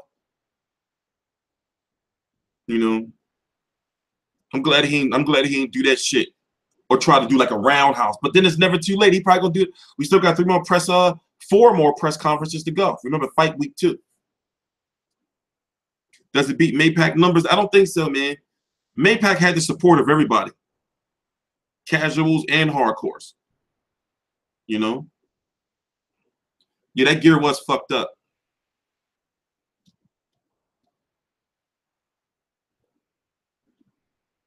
Does Conor always do that with his hands? Yeah, he be doing. Yeah, in the UFC, he always just because that's what they do over there. They go into their mixed martial artist stance and shit. You know, they go into or they do this shit like when they put their whole fucking face, they fucking fist in your face. You know, and they just be like this, like right there and shit, it's all in your fucking face. You know, they do that shit. He gonna fake kick somebody doing a tour. Yeah, it can happen. That's a realistic possibility. That's a realistic possibility. You know that, you know, he may have a memory lapse to forget that it's a boxing ring and shit. I mean, a boxing event. And people feel that way about the fight. They feel that, you know, that he may, at a boxing fight or some shit, you know, I mean, when he fighting Floyd, that, you know, Floyd may have him on the ropes and he whooping his ass, and then he go and do a knee to the gut or some shit. Or he do a leg kick, you know? A leg kick will fuck somebody like Floyd up. Probably break his fucking leg. Floyd don't know how to check them shits.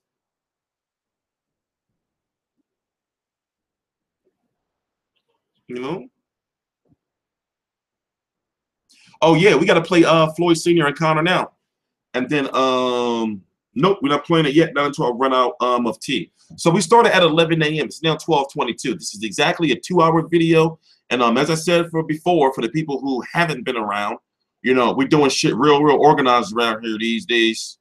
You know, so it's either hour stream, hour and a half, hour 15, you know, 2 hours, and if it's some old special edition type shit, then 3 hours.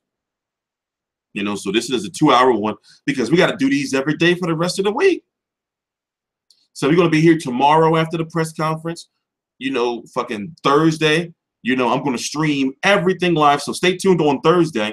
You know, as soon as I get to the Barclays Center, hell, before I get to the Barclays Center, I'm going to be streaming the whole fucking journey from when I get to New York to when I get to the Barclays to when we fucking surveying all the shit, walking around and shit, to when the fighters show up. You know, so what I'm going to do is you kind of got to pick sides. And what I'm going to do is, even though, you know, I've never met Floyd before, no, I got to pay homage. Because I was going to say that, you know, I'm going to be following Conor everywhere, you know, and getting that content. But you know what? We gotta go with Floyd. We gotta pay homage, right? We gotta pay homage. So you know, we got to figure out how we're gonna do this on Thursday. But we're gonna be streaming all that shit, man. We're gonna be streaming all that shit. We got a lot of fucking equipment. So we're gonna be out there with these fucking batteries and shit.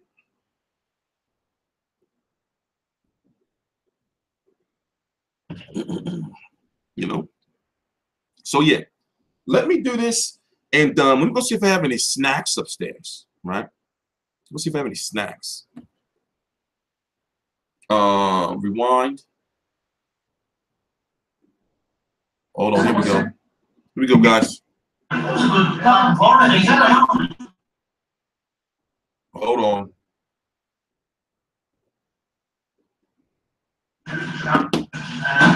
It was interesting. Somewhat different to MMA.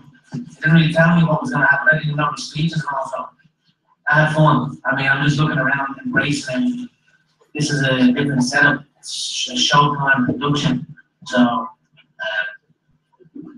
I'm just rolling around enjoying it. Looking at my name on the poster. Not just my name on the fight. The promotion name. You know what I mean? So I'm very happy with that. Yeah, they took the mic on. And look, fuck them. Fuck Showtime. Fuck them all. They can do nothing after August 26th. They can try and do all these other tricks all they want.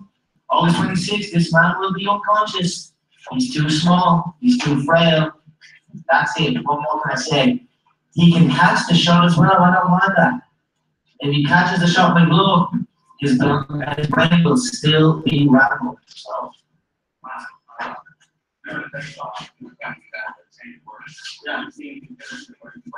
Dude, like, fuck Showtime, fuck them all. Just noise. The old man came. I don't know which is which. Seeing in the gym, the old man came was like saying some stuff. Whatever. I don't know. That's what, sir. Say what? Yeah. I said, the old man was. I'll beat your ass. I'll beat your ass. To get your chance on August 26th, Junior. Relax, Junior. Before it August 26th. I'm going to show Junior. Your boy's in trouble, Senior. Your boy's in trouble. He's too small. He's too small. I'm just telling you, he's too small and frail. Man, your ass is too frail. You gonna find it out too. I'm just telling you. Trust and believe it. You gonna find it out. Small, Senior. You just got greedy. And that's it. You just got greedy. You got greedy. He could have been 49-0, rolled off into the sunset. Trust me, he got greedy here. That was a big mistake. You misadvised him. You should have kept him retired. It's your fault.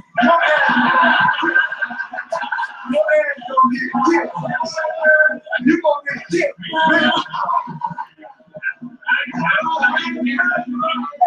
Hey, what you think you gonna look like when you get your ass up and your ass got bats all over your damn head? Your boy is known to sleep. No. And he's gonna look so good in this. No. That boy is gonna look good to sleep. I tell you what though, he's gonna wake up a better man. He's gonna wake up a better man. I promise you that. He's gonna wake up a better man. I guarantee you that. And your ass been knocked out before too. No, don't tell no there. No, I haven't even been tickled. How many fights have you lost? How many fights have you lost? Submission. All right. Submission. Something you know nothing about. You don't know nothing about this game. I love shin bone off opponent's heads. That's the game I come from. You love free fights. You're gonna beat your ass, you're gonna lose 4. This isn't an actual fight, so this is a boxing match. So I still how the fuck you out of boxing? He's never even had a fight. He's never even had a fight. That man beat all the top fighters he is. And all them same fighters that he beat can beat yours. He's beat a lot of bums. That's right. Jerry Morgan will beat your ass. Yeah. All them kind of guys will beat your ass. You see that shit? It's late 2018. You know it. I ain't never had a fucking pro fight in your life, motherfucker. You beat the fuck beat out of here. This is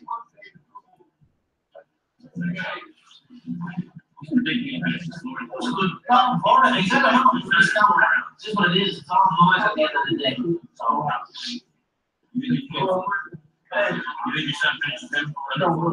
Yeah. Anytime we got into the book. Yeah. No, but I don't. All this, it's all just noise at the end of the day. The fight is the fight. Hey, we're going to get in and we're going to fight. So I look forward to it.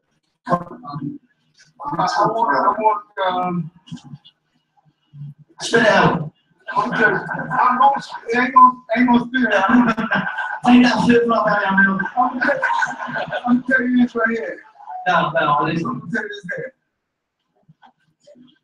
After my son beat your ass. You're a fan, Floyd, Senior. I know you're a fan. You're a fan. I can see it in your eyes. You're fan of my sheep. I mean, no, I can see a fan in my fucking sheep. You're a fan. I want your ass myself. So someone said you were showing down the ground. I want your ass myself. When you just about how small he is, he gonna whoop your ass while he's small. And now you running up on me, I'm gonna beat the shit out of you. Look out for it. Have a seat now. You really take and it was talks about potentially making billions of fights who could still do that. Serious question. Obviously, you're going to go out there and deliver a look to try to if you beat Floyd, it will be massive for you, potentially you may fight again. But how difficult or how easy would it be to go back to MMA afterwards? You are an extraordinary amount of money. Say it again. You're going to earn an extraordinary amount of money. One more time. And look, I love the true fight. Elbows, knees, shin bone, foot. You ever throw a bounce of shin bone out of nose bone? You ever throw an elbow into the temple? It's an unusual feeling. It's an unusual feeling when the elbow bone digs into the temple. It's a nasty elbow, but it's something that I just enjoy. It's something I love to do. So I look forward to going back to MMA and the true fight after this. Maybe rematches and all will probably be there, I'm sure. We'll see, but I'm not forgetting my mixed martial arts training. I always focus on my kicking game. You know, that's the goal. I'm getting very, very close. I would say probably like a year or so to being like, you know, like there. But, you know, it's for different, we'll get there. We'll get there. So, yeah, you know, Mayweather may have won like the actual press conference as far as a battle. But in this case, Conor McGregor won the war with this shit, you know? Because let's face it, let's be honest. Obviously, this is an event that takes both stars to make it this big. But when it comes to who the fight is really selling off of, it's off of the fact that it's Conor McGregor. No matter how you slice it. You know? They are capitalizing off of the money grab, off of the Conor McGregor fan base, the mixed martial art fan base, the casual fan base, the Irish fan base. And really, if you really think about it, we're kind of like, well, not really me anymore, but like hardcore fans are kind of like last in the equation. But you have to think that, you know, it does help the sport in a way. The goal is, or it should be, to get those casual fans, those McGregor fans, those Irish fans, those mixed martial arts fans, to be like, okay, boxing's not that bad. I want to watch it some more. Conor McGregor's in a win-win situation because he's making all the money for this fight. If he wins, the world is going to explode into a cosmic dust. We're going to just all fucking combust. If he loses, he still goes back to the UFC, a megastar. He'll go back to the UFC, striking ability, better than ever with this fighting experience. It's just crazy. Then, if shit goes wrong in the UFC, guess what? He can come back to a boxing ring sometime in the future and make more money. as the guy who fought and lost the fish. Crazy. It's all a win for him. Mayweather, it's the money grab. To get the money. It would be foolish to turn down $100 million+ to fight a fighter who has no boxing. Like, it's just like, right? If you're a 7-foot tall basketball player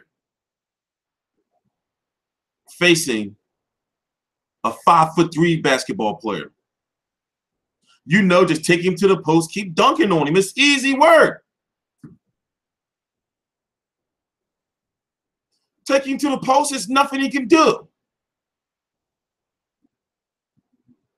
So it's like, and you can make $100 million+ off of that? What? Go ahead, bro, get the bread, man. Go get the bread.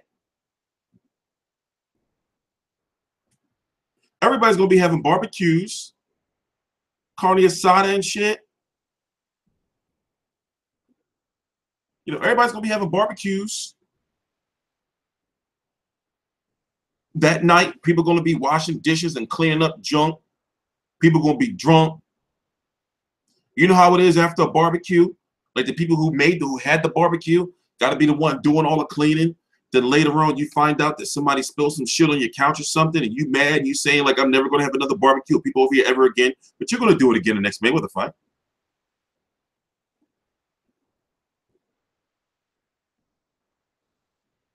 It's gonna happen. Stop kidding yourselves. Stop lying to yourselves. It's gonna be a spectacle. Everybody's gonna be doing something. Everybody's gonna be having barbecues and shit. It's like, I can't put it no better than that. And you're saying you're not buying a fight. Yeah, right. Yo, they're selling out press conferences. And this was just today. They got 3 more to go. They're selling out press conferences, yo. Also, Floyd talking about he old and shit. And then he is coming off of it's going to be a 2-year layoff or close to a 2-year. Like what? Like fucking 23 months and like 1 week, like basically 3 weeks shy or something like that of like 2 years. And Floyd Mayweather never seen that type of style.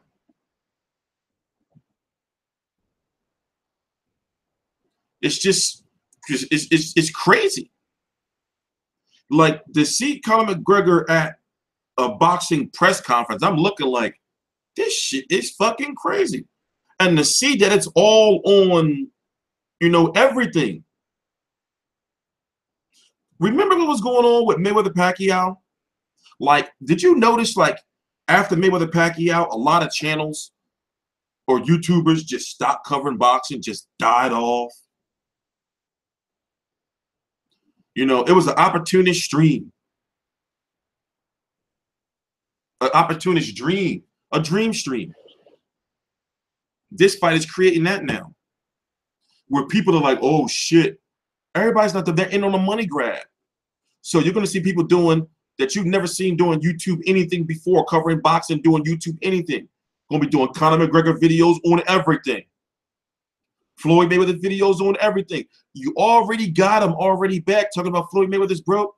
They're back. They're like, oh shit, we gotta get in on the money grab.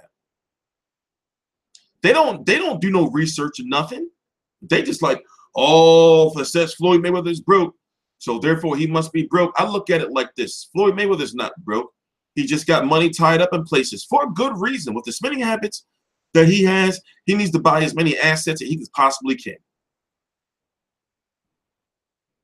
So if he's smart, if the rumors are true, or if what the mass media, who just so happen, even if I don't believe in mass media or I don't follow mass media because they're corrupt, but when it comes to situations like this, and excuse me for saying, but when it comes to a black athlete, I know that they got his tax shit. They're not going to be talked. They got his tax shit. You see what I'm saying? So, you know, they're saying that's what he made, like 220 or 230. They keep switching the number around for 2015. And that he did pay them something but he still owes them some money. And remember, that's a big ass, that's a large amount of money. You know, so my argument was this, like, yo, people downplaying the fact that he keep getting in tax trouble. Even if he do have the money in assets or whatever the case may be, it's like, yo, man, just this time, like with this McGregor money, you know, give them their money, you know, like that you owe them, and make sure you give them the money that you're going to owe them for the future. Because if you don't fight again, then they're going to come back at you. And then this time, you know, they're probably not going to ask you for the money. It's going to just take your jet and take your yacht or take some shit from you to make an example out of you. Be like, yo, I'm sick of you, Floyd. We know you can make the money back, yeah. But truth be told, the landscape is thinning for $100 million plus fights Floyd can make now. So if he continues to fight, who can he fight to make $100 million? Even still now, he can make a bare minimum $100 million fighting Pacquiao. He can make $100 million fighting Canelo again. Not Golovkin, shame to say. He can't make no $100 million fighting no Keith Thurman, no Danny Garcia, no Eris Lindy Lara. It's got to be the right fight. So really, truth be told, you know, the only names that he can make $100 million off of is right now Conor McGregor. He's getting that money. Pacquiao again, you know, just to get like that fight is so like close to being dead as far as a rematch for him to be able to make that amount of money. You see what I'm saying? And then Canelo, and that's it. Who else? So it's like he can't afford to keep getting into these tax situations. You know, because people are praying for his downfall, you know, and it's like this, right? He was at a situation where he wasn't doing the right things with his money. That Showtime contract and him going to jail actually helped him out a lot as far as doing the right thing with the company, with his company. Remember, at one point in time, people once again coming at me when I was just saying the truth. Shit, you can go look up yourself. Mayweather Promotions was just a name. They wasn't even a real promotion because they didn't have a promoter's license. So, you know, he took care of things after that. So that's why people say he broke. That motherfucker ain't broke. He may be broke in a sense of, no, broke is not even the word. It may be some shit like, well, he only got like 50 million or 30 million or 20 million in cash, which is a lot of money, but he may have like $100 million away that he can't get to till he like 60 or some shit. And then whatever assets that he have, all speculation to a point, to a certain extent. But that's, you know, what has been put together by a lot of people, you know, that are close to the situation and then trickle down to us, the media and shit. Like, yo, he got some bread away. You know, so somewhere along the line, somebody took care of him and said, like, yo, Flo, you spend too much money. So take this money like that you got right now, you know, take this little portion of it and put it away so you can't get to it to a certain point, you know, so you don't fuck it up. And then go buy this, and put some money into this and that and this and that. And then you keep this cash, do whatever you want with it. But if you start burning that cash and you want to take that shit, money out of that shit, you're going to end up losing money, paying some fees and shit like that. Yeah, exactly. Allen Iverson had the same situation with Reebok, not Nike, Reebok. To where AI not broke, you know, and the way it works is you can't borrow on that money. You can't be like, well, you know, like put it this way. I'm sure some lawyer can find a way to snake around it, you know, but you're not supposed to be able to borrow on that money. Say, well, I got this money coming to me when I get this age. Give me an advance or some shit. That's the way a lot of that be set up. Oh, y'all, shout out to Global Legacy Boxing. You know, yeah, man, our Vegas trip is taken care of, yo. Well, we're just waiting for a couple things. That shit is $10,000. That shit ended up being expensive as hell. Staying out there for a month, but doing it the right way, though. You know, so back to Floyd. Like, so, yeah, he not, like, dude, like, it's like this. It's just alarming that why do you keep getting into these tax situations? You know, just, but you really got to hope that this time, that he pays them their old money, right? And then just goes ahead and pays them to say, hey, listen, what do I owe for this McGregor fight? Just go ahead and take it now. You know? Like being in trouble with the tax man, listen, you don't want those problems in your life. We got Toronto on lock tomorrow. Join us. Oh, we got a Yeah, man. Listen, I put out 19 videos today. We've been working. No, I'm in the New York one on Thursday. I'm going to be in New York on Thursday. We got somebody in Toronto tomorrow. No, I'm in New York on Thursday. You know, so I'm coordinating all this stuff. You know, I'm coordinating all this. You know, so I know the New York one's going to be crazy. You know, because of that Irish population there. A lot of rich soccer players are involved in tax problems. You listen. Why don't people? I said this earlier. The tax man has put more criminals behind bars than actual police, FBI. Like they're the ones who get all the drug dealers. They're the ones who get the mafia. You know, the tax man don't like when you selling drugs. They give the CIA and the DEA and all their money. Say, yo, they making all this money, been giving us our bread. You ain't been doing nothing about that? Well, we don't have the funding here. Here you go.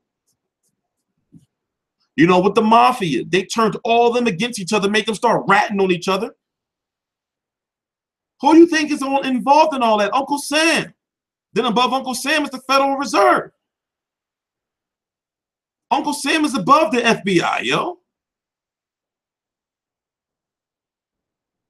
You know, the Uncle Sam destroyed the mafia to what we knew what the mafia was from the movies and shit we see now. The Uncle Sam did that.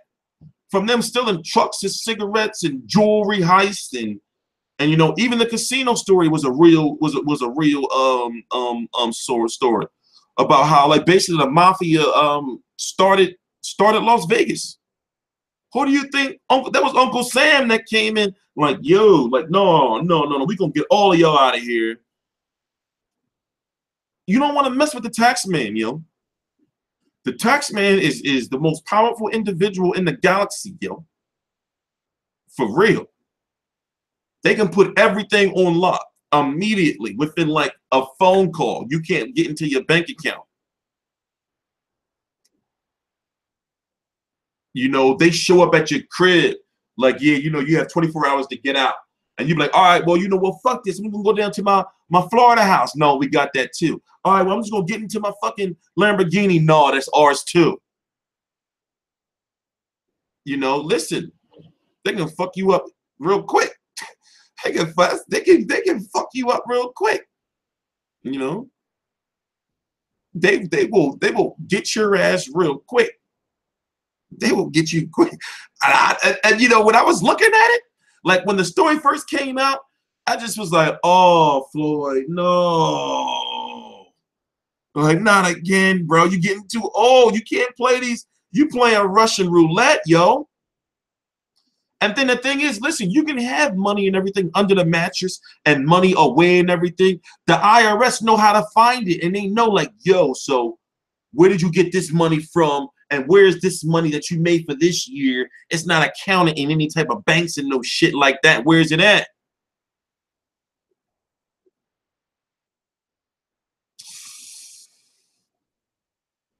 I don't know. He can't be playing like that, man. He can't be playing like that. And then with the rumors circulating around that he spends $75 million a year. Whew.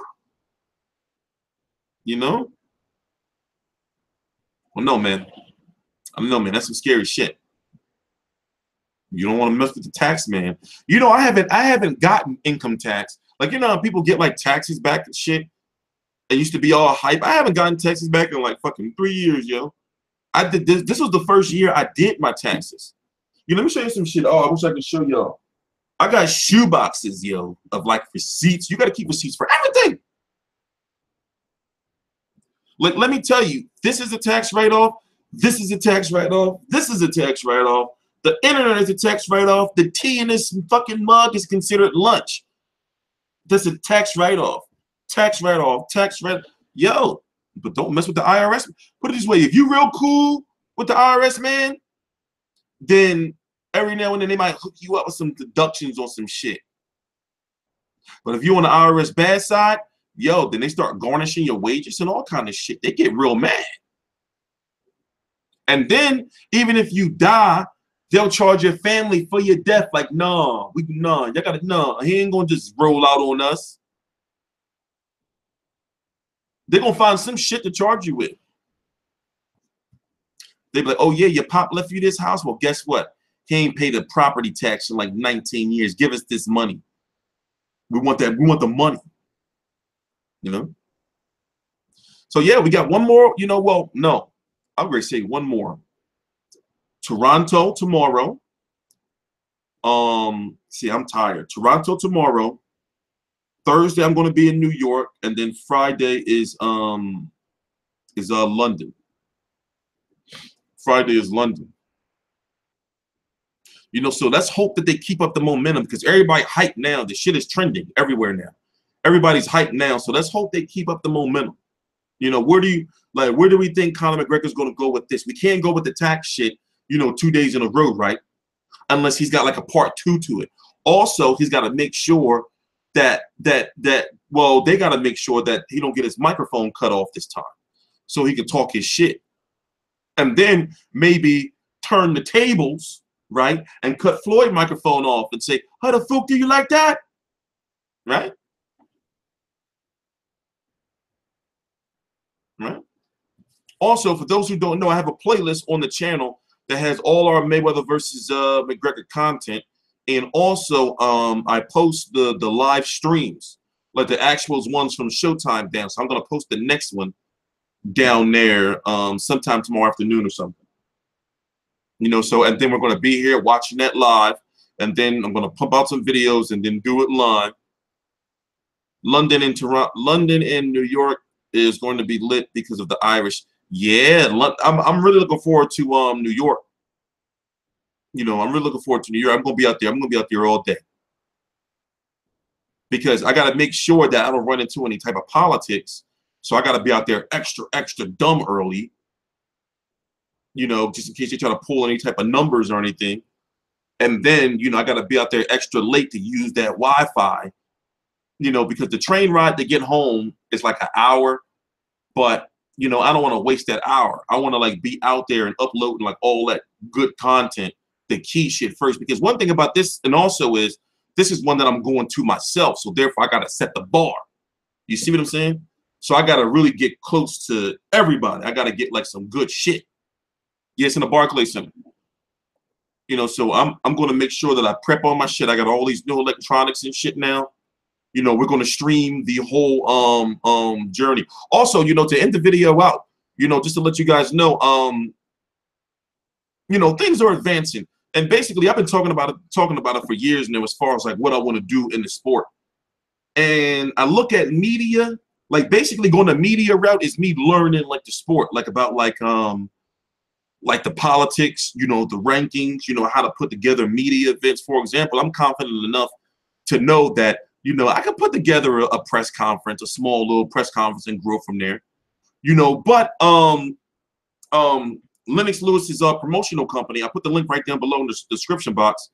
Global Legacy Boxing has reached out to me, and they're an upstart company that have the capital behind them. And basically, they're not doing something, you know, I hate to say names, but they're not doing something like as far as Rock Nation was doing, like trying to bully their way into the sport, but more so like surveying the landscape, and to kind of get you to understand like what they're doing is you have to go to their YouTube page. I'm gonna make sure I switch up my defaults for the channel to put it down there too. You got to go to their YouTube page, and they have something that's growing. Truth be told, like, have y'all noticed, like, you know, All Access is still somewhat good, but we have to judge it off of this next one. But remember, All Access for Mayweather versus Berto was boring. You know, All Access for Mayweather versus Pacquiao, it was called Inside Mayweather versus Pacquiao. It wasn't as good as it could be because they was using like only Mayweather footage and like archived Pacquiao shit. And then Mayweather versus Maidana 1, All Access wasn't good because it was the life, and all we saw was like we was getting bored with seeing Floyd Mayweather's money. So I guess the point I'm trying to make is HBO 24/7 it just seems to be done. You see what I'm saying? So what Global Legacy is doing, and I did get a chance to talk to the head of digital marketing. What they're doing is they're trying to do something more like above that. They're working on doing something above that. You see what I'm saying? And to get above that, you have to reach out to certain, I'm trying to figure out how to put it, like certain demographics.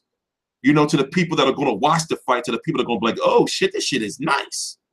And we get like the information that we need, you know. So basically that's something that you know, that I'm keeping pretty close to the chest. But you know, some things are in the work. And I've always said, you know, if I had the tools, I can get shit done. So that's what I'm also doing on my end, is to like upgrade the quality of the show. Now, a lot of times, you know, people give me shit and they don't understand like that I built like a lot in like a little bit of time. So in my mind, right, in my mind, I feel I should have had this shit done 2 years ago, but I had like a lot of obstacles in my way, you know, health and, you know, just a bunch of shit to whereas and now I don't have any obstacles. So, you know, now that Fight View 360 as a company is built, we have access to every single fight in the world. For example, quietly, you know, we're covering the HBO fight. We have credentials for the HBO fight that's coming on a Saturday. Burchelt versus Miura, Joe Smith versus Sullivan Barrera. You know, and then I'm going to Bruno Garcia at the end of the month.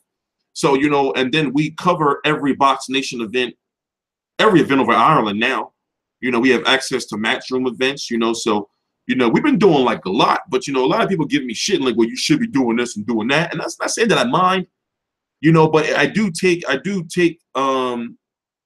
it seriously as far as, you know, like there's certain things I want. For example, I know that I got to make this set bigger, and I'm going for like a full-fledged show podcast.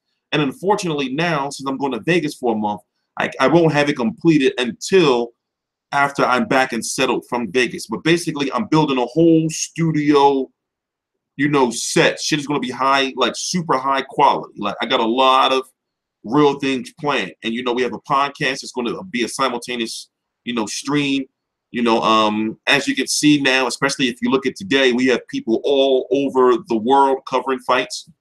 And, you know, I'm managing all this stuff. I'm managing it, you know. You know, there's changes I'm making within myself, you know, because I am an entrepreneur now and an editor-in-chief, you know, and like a father, you know, so many different things. You know, so, you know, we just trying to make sure that we give you the best possible boxing content. And the shit is entertaining, and you getting the questions that you want. Like, we're not trying to sugarcoat nothing around here.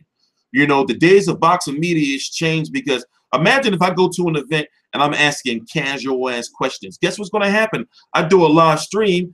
People are going to be cussing me out and shit. Just like, you know, I keep using the same example. Like when me and Adrian Broner had that little issue. I wasn't trying to be disrespectful in any way, shape, or form. I was asking my question, but I also noticed that, you know, people been saying like, yo, he always be clowning everybody and everything. So understand my situation is I couldn't have him clowning me. And then it'd be all on Showtime, you know, because it was streamed on the Showtime page. And I wasn't trying to be, that was a natural reaction. I just wanted him to answer my question. And also, I do look at Adrian Broner as being the favorite to win the fight. So I wasn't trying to be disrespectful, but at the same time, understand that you can't have a reputation of having boxers or athletes or anybody disrespect you, because then they're going to keep doing it in the future. You know, like I had one media member try to shush me before. It still bothers me because I didn't check him. Like I was asking Robert Garcia a question, and he was like, "Okay, now, all right, you know, no more questions." And I looked over, I was like, but I wanted to, like, you know, it still bothered me that I didn't check him. But now I know, you know, if some shit like go down like that again, it's like, yo, don't ever do no shit like that. Like, don't ever. That's disrespectful. Because I would never do that to nobody. Sometimes I have to sit to get my interview to wait for somebody who's interviewing, asking dumbass, casual questions for like 10, 20 minutes. And the boxer will be sitting there like, well, yeah, you know, I just can't look past him. You know, so you'll be surprised some of the shit I have to go through. So I already know this is going to be the biggest boxing event I've ever been to as far as this press conference on Thursday. So therefore, you know, I got to mentally prepare myself and already be prepared to go in there like, yo, I'm going to be in tight circles with my fucking selfie stick in one hand and my camera in the other one, all contorted as shit. Luckily, I'm fucking 6'3", you know, so I can fucking, you know, hover over people. And also, motherfuckers be parting the waters when I come. I be thinking like, well, goddamn. You know, so I never have no issues like getting close to the crowd. Motherfuckers will look up once and they just move to the side.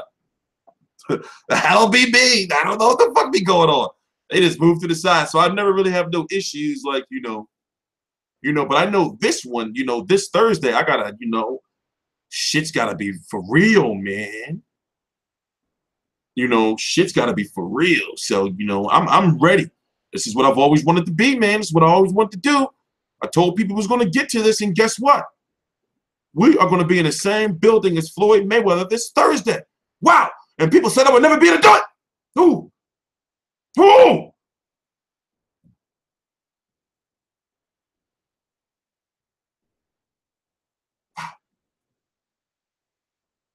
God bless America.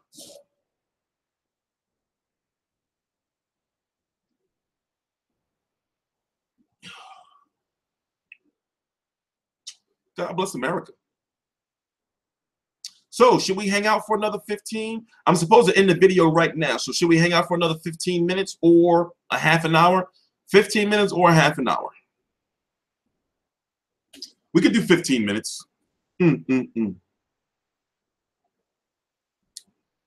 So what are we going to talk about? We talked about, you know, we talked about the fight. We heard, listen to a little bit of this. Again. Somewhat similar to I'm going to rewind it. They said I would never get an interview. They said I would never do this. And look, we covering fights all over the fucking world. My God. All over the world now.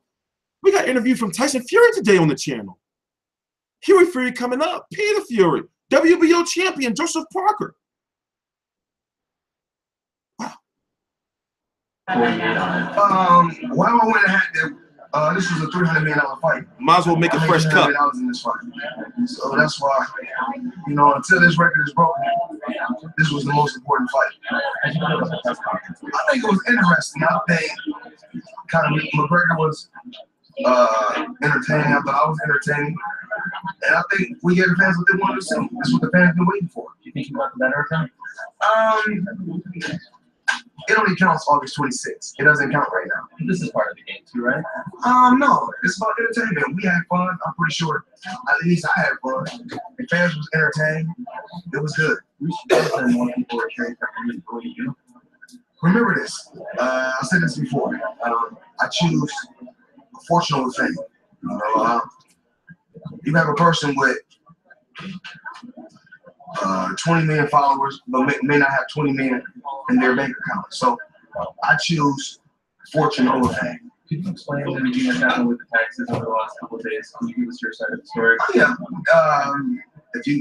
When I was on stage tonight, if you guys didn't see, from my Pacquiao fight, never even cashed a check. Still have 100 million that I never even cashed before. I have a tax attorney that takes care of everything, and everything is okay. I still got my private jets. Let me put an S on that because I got 3 of them. Still got my private jets. I still have all my beautiful homes. Still have all my properties everywhere, and still making millions every month. So you can take this fight because you needed the money. Actually, I didn't even want this. The fans demanded this fight. You know, at one particular time. Of course, with this fight, of course, I do want to make a ton of money. Who wouldn't want to make money? If I told you guys that I don't want to make a ton of money from this, then that would be some bullshit. Of course, I want to make a ton of money. If I have a chance to go out and make 9 figures, absolutely.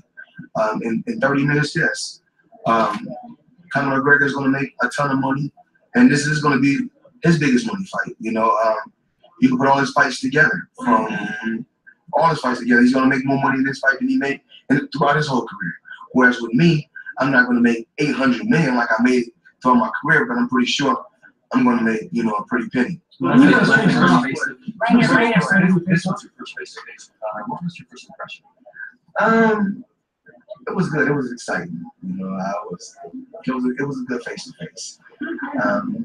Like no, you know, trash talking. It's part of the game. I've been around a long time. I'm going to trash talk. My opponent is going to trash talk. But I sat back quiet, let him do what he had to do. Then I came and shot my arse. The statement that you were too small, too little, in every respect, is that trash talk? Well, last time I checked, it's not about being too small or too little. It's about skills. He's a stand-up, skillful guy. I'm a skillful guy. But everything is leaning toward Conor McGregor. So he's younger, he's taller, he has a 74-inch reach, I have a 72-inch reach, and he's active, and I'm inactive. So we'll just see. So can you share some of the things said when you guys faced off? Huh? When you faced off in just the normal trash talk that whether it's MMA or boxing, you know, just combat sport trash talk. He's a warrior, I'm a warrior. Whereas I got angles, you know what I'm saying? I got power, this and that, you know, just the normal trash talk. You said you were very particular about the gloves, but you said you're not. The thing is this, you know, rules are made not to be broken. We have to follow rules and regulations. Nevada, you can't fight at 154 and wear 8-ounce gloves. You know, you can fight all the way down, it's 8-ounce gloves. 154 up, it's 10-ounce gloves. But if you want to fight at 8-ounce, you know, I can talk to the Nevada Commission. That shit gonna burn my face off. I don't worry, I'm not sure. This shit gonna burn my face off, right? To the square off? That's what you said. Listen, let's put this to the side. You can't listen to what Conor McGregor says. You know, because he may say one thing one day, he may say something different the next. Me, myself, I'll be the first to say I can contradict myself. I may say something on Monday and say something different. And say, I can contradict myself. I can say that, you know, but it is what it is. We're fighting in a boxing match. He's a stand-up warrior. I'm a stand-up warrior. August 26th, we must get the fans excited. The same excitement we came out here and gave the fans tonight is what I must do it. You know, forgiving. Yeah, some big fights on that. Well, I mean, put it this way: this is a weekend of a nice, solid weekend of fights. For example, you have midday. If you're here in the States, it's not going to be televised here in the States, unfortunately, but I'm going to watch it. I don't know how you're going to watch. You have Arthur Abraham. Well, Chris Eubank Jr. taking on Arthur Abraham. Lee Selby quietly defending his belt. On Free TV Fox, you have Omar Figueroa versus Robert Guerrero. And you have Marcus Brown versus Shawnee Monaghan. What else? On HBO, you have Sullivan Barrera versus Joe Smith. Miguel Burchuk coming off his win over Francisco Vargas versus Takashi Miura. And I'm missing a few more fights. Spielka versus Kornacki. You know, so it's going to be like a calm, busy day for me. You know, it's going to be like a calm, busy day for me. You know, but plus I'm busy and shit every day now. I'm busy and shit every day now. Like, it's crazy how busy I be. You know, even now I can't go to sleep. But the good thing is that's why I work from home. You can kind of like sleep whenever you want, I guess. You know, so yeah. What are we talking about? You know, we already went through all the details for the fight. If you don't know, August the 26th, Showtime pay-per-view, $99.95 for high definition. It's going to be in the T-Mobile Arena. On that same day, it's going to be the Ice Cube Basketball 3-on-3 Tournament Finals. Yeah, also on that day, it's a shame because I got to start hyping this fight up more because nobody's talking about it. You have Miguel Cotto versus Yoshihiro Kamagai, which could likely be the fight of the year. I wonder what, you know, what's, you know, and Golden Boy's not going to switch their date. I got to talk about that fight more. Let me see my tea. I want to drink some tea, but look at this. It's fucking going to burn my face off. Oh, got some water been sitting around, so we can pour a little bit in there, right? See what happens when you use your fucking noodle? See what happens when you use your noodle, right? I be drinking so much fucking tea, yo. What's outrageous? Fucking tea. I'm gonna get my lemon. You know, so Kamagai versus Cotto versus Kamagai is for the WBO 154-pound title. Also, it could very well end up being like fight of the year or some shit. You know, it could be like fight of the year. The Game of Thrones heavyweight division, man, that should be too deep. I know the whole situation, but it just be, you know, like it's a lot to talk about. Okay, I'm gonna write it down to you real quick. Okay, all right. So You got Anthony Joshua at the top of the food chain. You got Vladimir Klitschko, who has the rematch clause against Anthony Joshua, fighting him anytime he wants. He's just sitting back looking at things. You have Deontay Wilder, the WBC champion, who has to basically fight either Dylan White, who fans would want to see him fight, over fighting a rematch with Bermane Stiverne. But Bermane Stiverne doesn't really want to take. Man, I don't feel like it, bro. I don't feel like it, man. I don't feel like it, man. I already did like 3 videos on it. It's rough talking about it. It's some deep ass shit. But basically, the heavyweight division is back, especially if you know like the storylines behind it. What's the purpose of the TV behind me? We used it earlier. We watched the press conference, and it's on a swivel, bro. Yeah, we on some G shit around here. It's on a swivel, bro. We on some high tech type shit. They should change the date. It's too late to change the date. And also, you know, it's like an ego like type thing with De La Hoya and, you know, oh, the shit. There we go. It's like an ego type thing, you know. It's an ego type thing. Oh, he's new. Yeah, I kind of figured that. Yeah, no, we're getting a bigger one though. We're gonna make this set bigger. We're gonna push all of this back further, and I'm gonna get like a 40-inch or some shit, right? And I'm gonna have like a little, you know, I just haven't had time to focus on it. I've been doing like so much like paperwork and boxing shit behind the scenes, you know. But I got some high-powered shit that I'm only using like probably like 30% of like what I could be, you know, like power-wise. I have a lot of powerful fucking electronics and shit. You know, so we're getting there though. We're getting there. We're good. I forgot what I was talking about. So we're gonna hang out for another 19 minutes. And then remember, I still got videos to put out, and I still got videos to put out, and there's another press conference tomorrow, and I still got videos to do in between then. So the goal is to get 60 videos out in 7 days, between me doing videos and actual content. And so far, we got like 19 out today so far, I believe.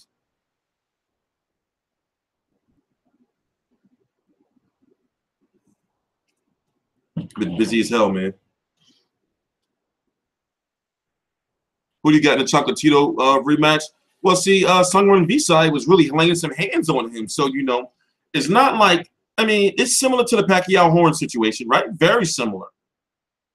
And I'm just so sick and tired of talking about Pacquiao Horn, because what I've been noticing is, you know, like, it's been just a lot of racist Filipinos. You know, they'll read the title and not comprehend shit, or they'll watch like the first 2 minutes and they hear something that they don't want, and they're like, oh, you know, you fucking goddamn dumb nigger. You know, I'm like, well, goddamn, what the fuck? You know? So, you know, I can't take that type of abuse, man. Can't take the type of abuse. They hardcore and they're abusive, and they turned their back on me after I didn't go for the whole Mayweather lost to Pacquiao in black and white, no HDMI cable, slow motion video. They turned their back on me.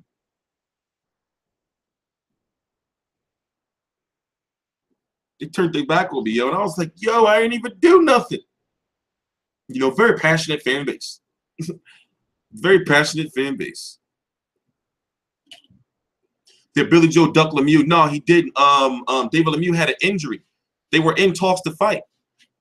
The guy that was at that interview, Joseph Parker, and All of Them Today, the videos I have on the channel, he talked to Billy Joe Saunders at the Golovkin press conference over there in London. So no, David Lemieux had a shoulder injury, so he wouldn't be able to fight in time. You see what I'm saying? So no, he didn't duck him. So therefore, they went for the next best option, which was Willie Monroe. And if you go look at those WBO rankings at 160, yo, that shit is fucked up. So he kind of had to fight Willie Monroe or David Lemieux, and David Lemieux wasn't available.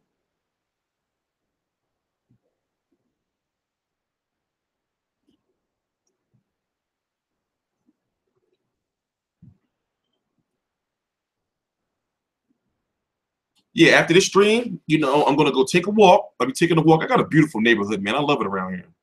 I gotta get another dog though. I'm gonna go take a walk. you know, to my local Wawa. Come back, put like a movie on in the background that I never finished. Start editing videos. Start working on these email drafts just in case some shit go down. See, I be having shit drafted up before time. You know, so if they say, oh, yeah, well, I wasn't able to get this. Oh, yeah, well, boop, send an email, get that shit right out. But I do be forgetting stuff sometimes. I'm not going to lie. Like, I be having so much to do. I be forgetting shit. Any news on Quillen? No. I had interviewed Peter Quillen. And he was saying he was going to be on, what card was that? Berto Porter or was it Thurman Garcia? What's going on with it? But it seemed like he living good. You know, but it's time to come back. This December will be 2 years, right? This December will be 2 years. We're halfway through the year. So therefore, he's been on what? Like a 1.5 year layoff officially. What's next for Jesse Hart? Don't know. That's another thing. You know, put it this way. It's looking like they're going to do him versus Gilberto Ramirez. Because if you think about it, one of them should have been in this 168-pound tournament. When is the Fight View 360 gear coming? Man, listen. Wait till we get organized first. It's coming. Like, you know, we're doing it. We're doing it. We're doing it. So it's going to be here this year. You know, so it's like this. I can't really focus on that until, you know, after I get back from Vegas. Like, you know, we're still brand new. We're still brand new. You know, how am I going to be putting out gear, right? What kind of sense does it make if I'm going to put out gear when I'm having screens and shit that's not working properly and my set's not done? You got to crawl before you walk. You know, one step at a time, we're going to get there. You know, I'm not the type of person to be putting all this shit, you know, doing all the different things, you know, like, for example, when people say, why are you not getting to this fight? Why are you not getting to that fight? No, we're not ready yet. And also, you know, there was a point in time where people were getting ripped off from YouTube. And just so happened I wasn't doing videos during that time.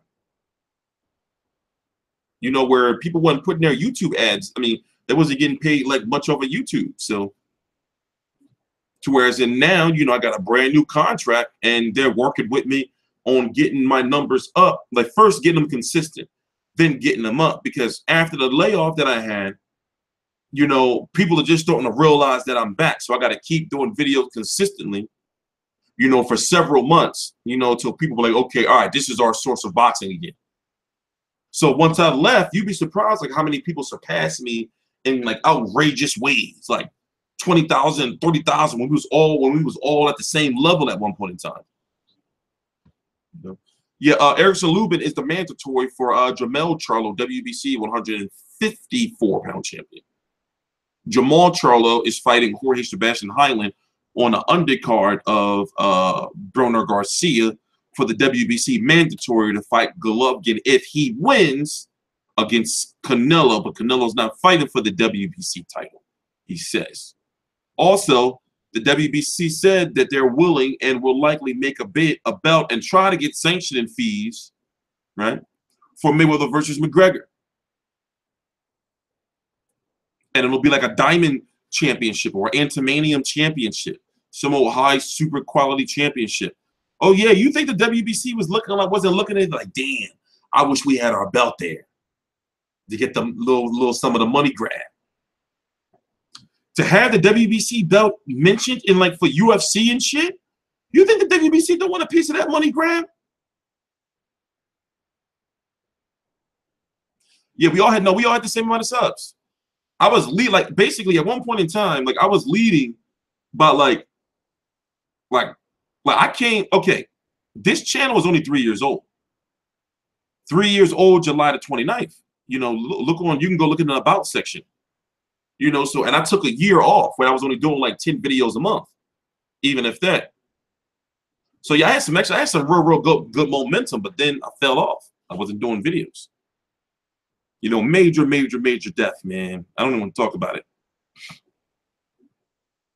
You know, so now, you know, I just, truth be told, like, it's one of those situations with me where I want to cover the sport. So I realized to do it the right way, I wasn't going to be able to make any money. You know, so you know how the saying goes, like, to make money, you got to spend money. And I didn't want to go down that clickbait route, you know, because, you know, doing the whole, it's not as much as it used to be, but if you did the whole full fight thing, it was a gold mine, you know, and somebody who knows how to work YouTube like me, if I would have did shit like Canelo versus Khan, full fight results and not post-fight results and shit like that, you know, putting full fight, you'd be surprised the power of that shit. Not anymore. And new YouTube channels can't do it like established channels can do as far as algorithms is concerned. It's weird, but I never went down that route. I said, no, fuck that. And I knew I could have made a shitload of money, but, you know, everything's not about money. You know, like, you got to have some integrity around here, man. I want to see Tank Davis versus Tevin Farmer. It's a fight that shouldn't have too many politics, because Tevin Farmer is a Lou DiBella fighter. Lou DiBella promotes the New York events, you know, or mostly you can say the East Coast events for Al Heyman. So, you know, it shouldn't be like a fight that's hard to make. You know? Yeah, we got 10 minutes. I'm tired of shit. So what I'm going to do is I'm going to walk to the store, get me a panini. You know, I need to drink more tea because I can't go to sleep.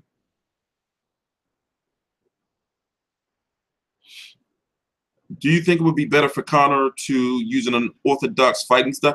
He better use any goddamn fighting style that he want, or more so some shit. Listen, this is what you don't want to do. You don't want to go out there and try to box Floyd Mayweather. Go out there and try to fuck him up. Don't try to box him. Marcus Maidana knew. Don't try to box Floyd Mayweather, and don't try to overthink.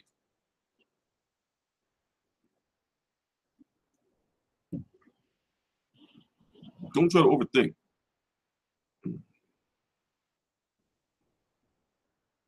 You know? You know, if he go out there trying to square up with Floyd, Floyd going to eat him alive. He got to go out there and go Mac life on him. You know, yeah, I'm tired. Oh my God. Yeah. You know, so we got to make sure we get at least 6 hours of sleep to do this all right. But I put out 19 videos today, man. So maybe I can take like a little 4-hour nap or something, right? And then get up and just start, you know, getting this shit out. Yeah, that's what I'm going to do. I'm going to walk to the store, get my panini, probably put on, you know, I don't know, put something on, watch that until I fall asleep right here. Either way, I don't think he's winning. Yeah, it's like I put out 19 videos a day or some shit, right? Oh, a lot of them I didn't unprivate yet. I didn't unprivate them yet. I didn't unprivate them. You know, so I have to put the title in, you know, and unprivate them. But let me see how many videos I put out today. I'm talking about the ones that are live. The ones that are live. So that's 6, 12, 18. No, 19. 19 videos in the last 15 hours. 19 videos in 15 hours. And I still have 8 more that are private. And not including this one. Not including this one. You know, so yeah, man, we've been fucking working, man. Yeah, Conor can sell the shit out of the fight. It was electric up in there, right? We was talking about that earlier in the video. It was electric up in that motherfucker, yo. It was electric. When he walked on that stage, is 19 a record? Hell no. On into the arena, we once put out 40 in a day. But you know, such and such fucked that up. So yeah, I'm gonna listen. I've been telling myself that I got to do this. So now I gotta balance learning how to do all the videos and shit, and running a website. Remember, I got a website too. You know, I own FightView 360. You know, so you know, like I'm a writer too. I'm a writer. So I'm learning to balance it. Yeah, it's a lot of shit going. It's a lot of shit going on, man. Yeah, shit was lit, yo. Shit was lit. Am I going? Hell yeah, I'm going. Hell yeah, I'm going. Oh, is it a record for this channel? Nah. The record for this channel is probably when PBC first started. Remember, PBC was having fights every week on free TV? Remember that shit? You know, so 19 videos a day. Like, I did 19 videos now. And if I was to release the other 8, then it would be like, what? Like 27 videos in one day. 28 including this one. 28 videos in one day. You know, so I've been just sitting here. You know, I went, you know, and outside of making breakfast, lunch, and dinner, and taking a shower and taking out the trash, I've sat at this desk since like fucking 9 o'clock this morning, 8 o'clock this morning, something like that. You know, so yeah, we've been here, and now it's 1:25. You know, and then oh shit, we're covering Eubank versus Abraham too. So we're covering Mayweather McGregor press conference this week. Got somebody at the HBO fight, you know. Covered the Huey Fury, Joseph Parker first press conference today, by the way, or Joseph Parker Huey Fury, and we're covering Abraham versus Eubank Jr. Crazy. So yeah, I'm busy as shit this week, man. That's why, you know, I ain't gonna lie, I was trying to get a girl like before all this shit. I knew all this shit was gonna start. I knew all this shit. I know I was like, damn, you're gonna be busy as shit soon, yo. I don't have no more free time no more, yo. That's just the way it is, man. That's just the way it is, man. You know, so I'm happy to be in this situation, though. I'm blessed. And getting no coochie, but I'm blessed. Man.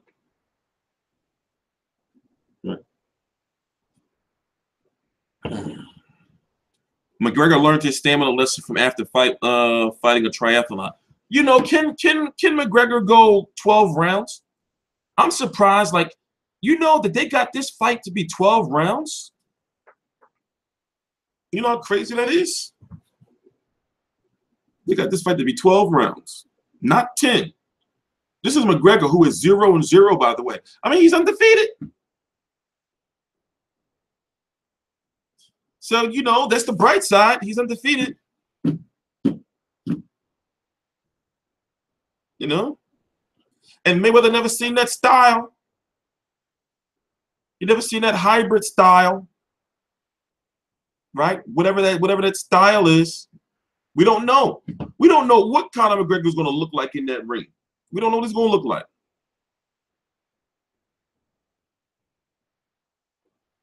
So what I'm going to do is, I got a bunch of fucking footage I got to watch and fucking edit.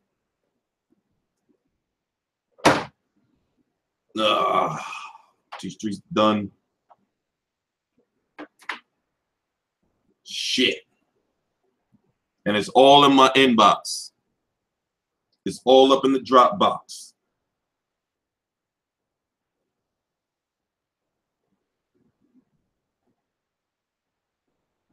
We're gonna get it though. We're gonna get it. Ah, we're gonna get it done. Yo, I ain't going to sleep, yo. You know what I might do? I might just go on to my Instagram live while I'm working. You know, like a net way I could be like, you know, working and talking too. You know, and it'd be on like some professional shit. So we got 2 more minutes left in this stream. It will make it exactly a 2-hour and 30-minute stream. We're going to be back here tomorrow. Let me tell you what time the press conference is tomorrow in Toronto. Let me tell you what the press conference is tomorrow in Toronto.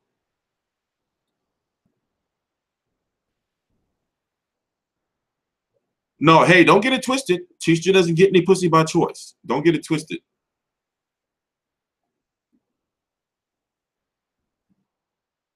But I do be having those lonely nights, man. But, you know, I just don't, just you know, I'll be too busy, man. Let me see. The press tour tomorrow is 4 p. Wait. It starts at 6 p.m. Eastern. It starts at 6 p.m. Eastern tomorrow in Toronto.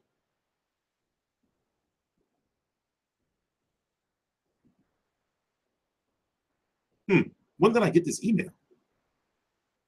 Monday the 10th. Today is Tuesday. Well, today's Wednesday now. Yeah, so it says 6 p.m. on the East Coast, and it's going to be 3 p.m. on the West Coast. I'm going to post the link in the on the page, you know, closer to the time. You know, so we're keeping up with all of it. We're keeping up with all of it. Yeah, you know, I'd be surprised, man. Like, my DMs be lit. Like, it'd be a lot of women up in there, yo. Like, I don't know what be going on. But obviously, you know, I went down that route, like, before. Like, you can't be, like, fucking with, like, you know, people who watch your videos. You can't do that. That's just bad for business. You know, so it be making you feel good, though. You know, like, oh, shit, you know, it's a lot of bitches. But, you know, you can't do that shit. I'm not into that shit. Because you got to think they watch your videos, so therefore they watching everything you do. You don't want those problems in your life. You don't want those problems in your life. So, all right, y'all. I'm going to see y'all later. I'm going to go take a walk and stretch and shit. And then I got to get back here, start working, getting these videos out. So, you know, I'm going to be pumping out like 2 videos an hour for like the next, I'm going to take a half an hour off, go walk to the store. And then I'm going to pump out like 2 videos for like the next hours.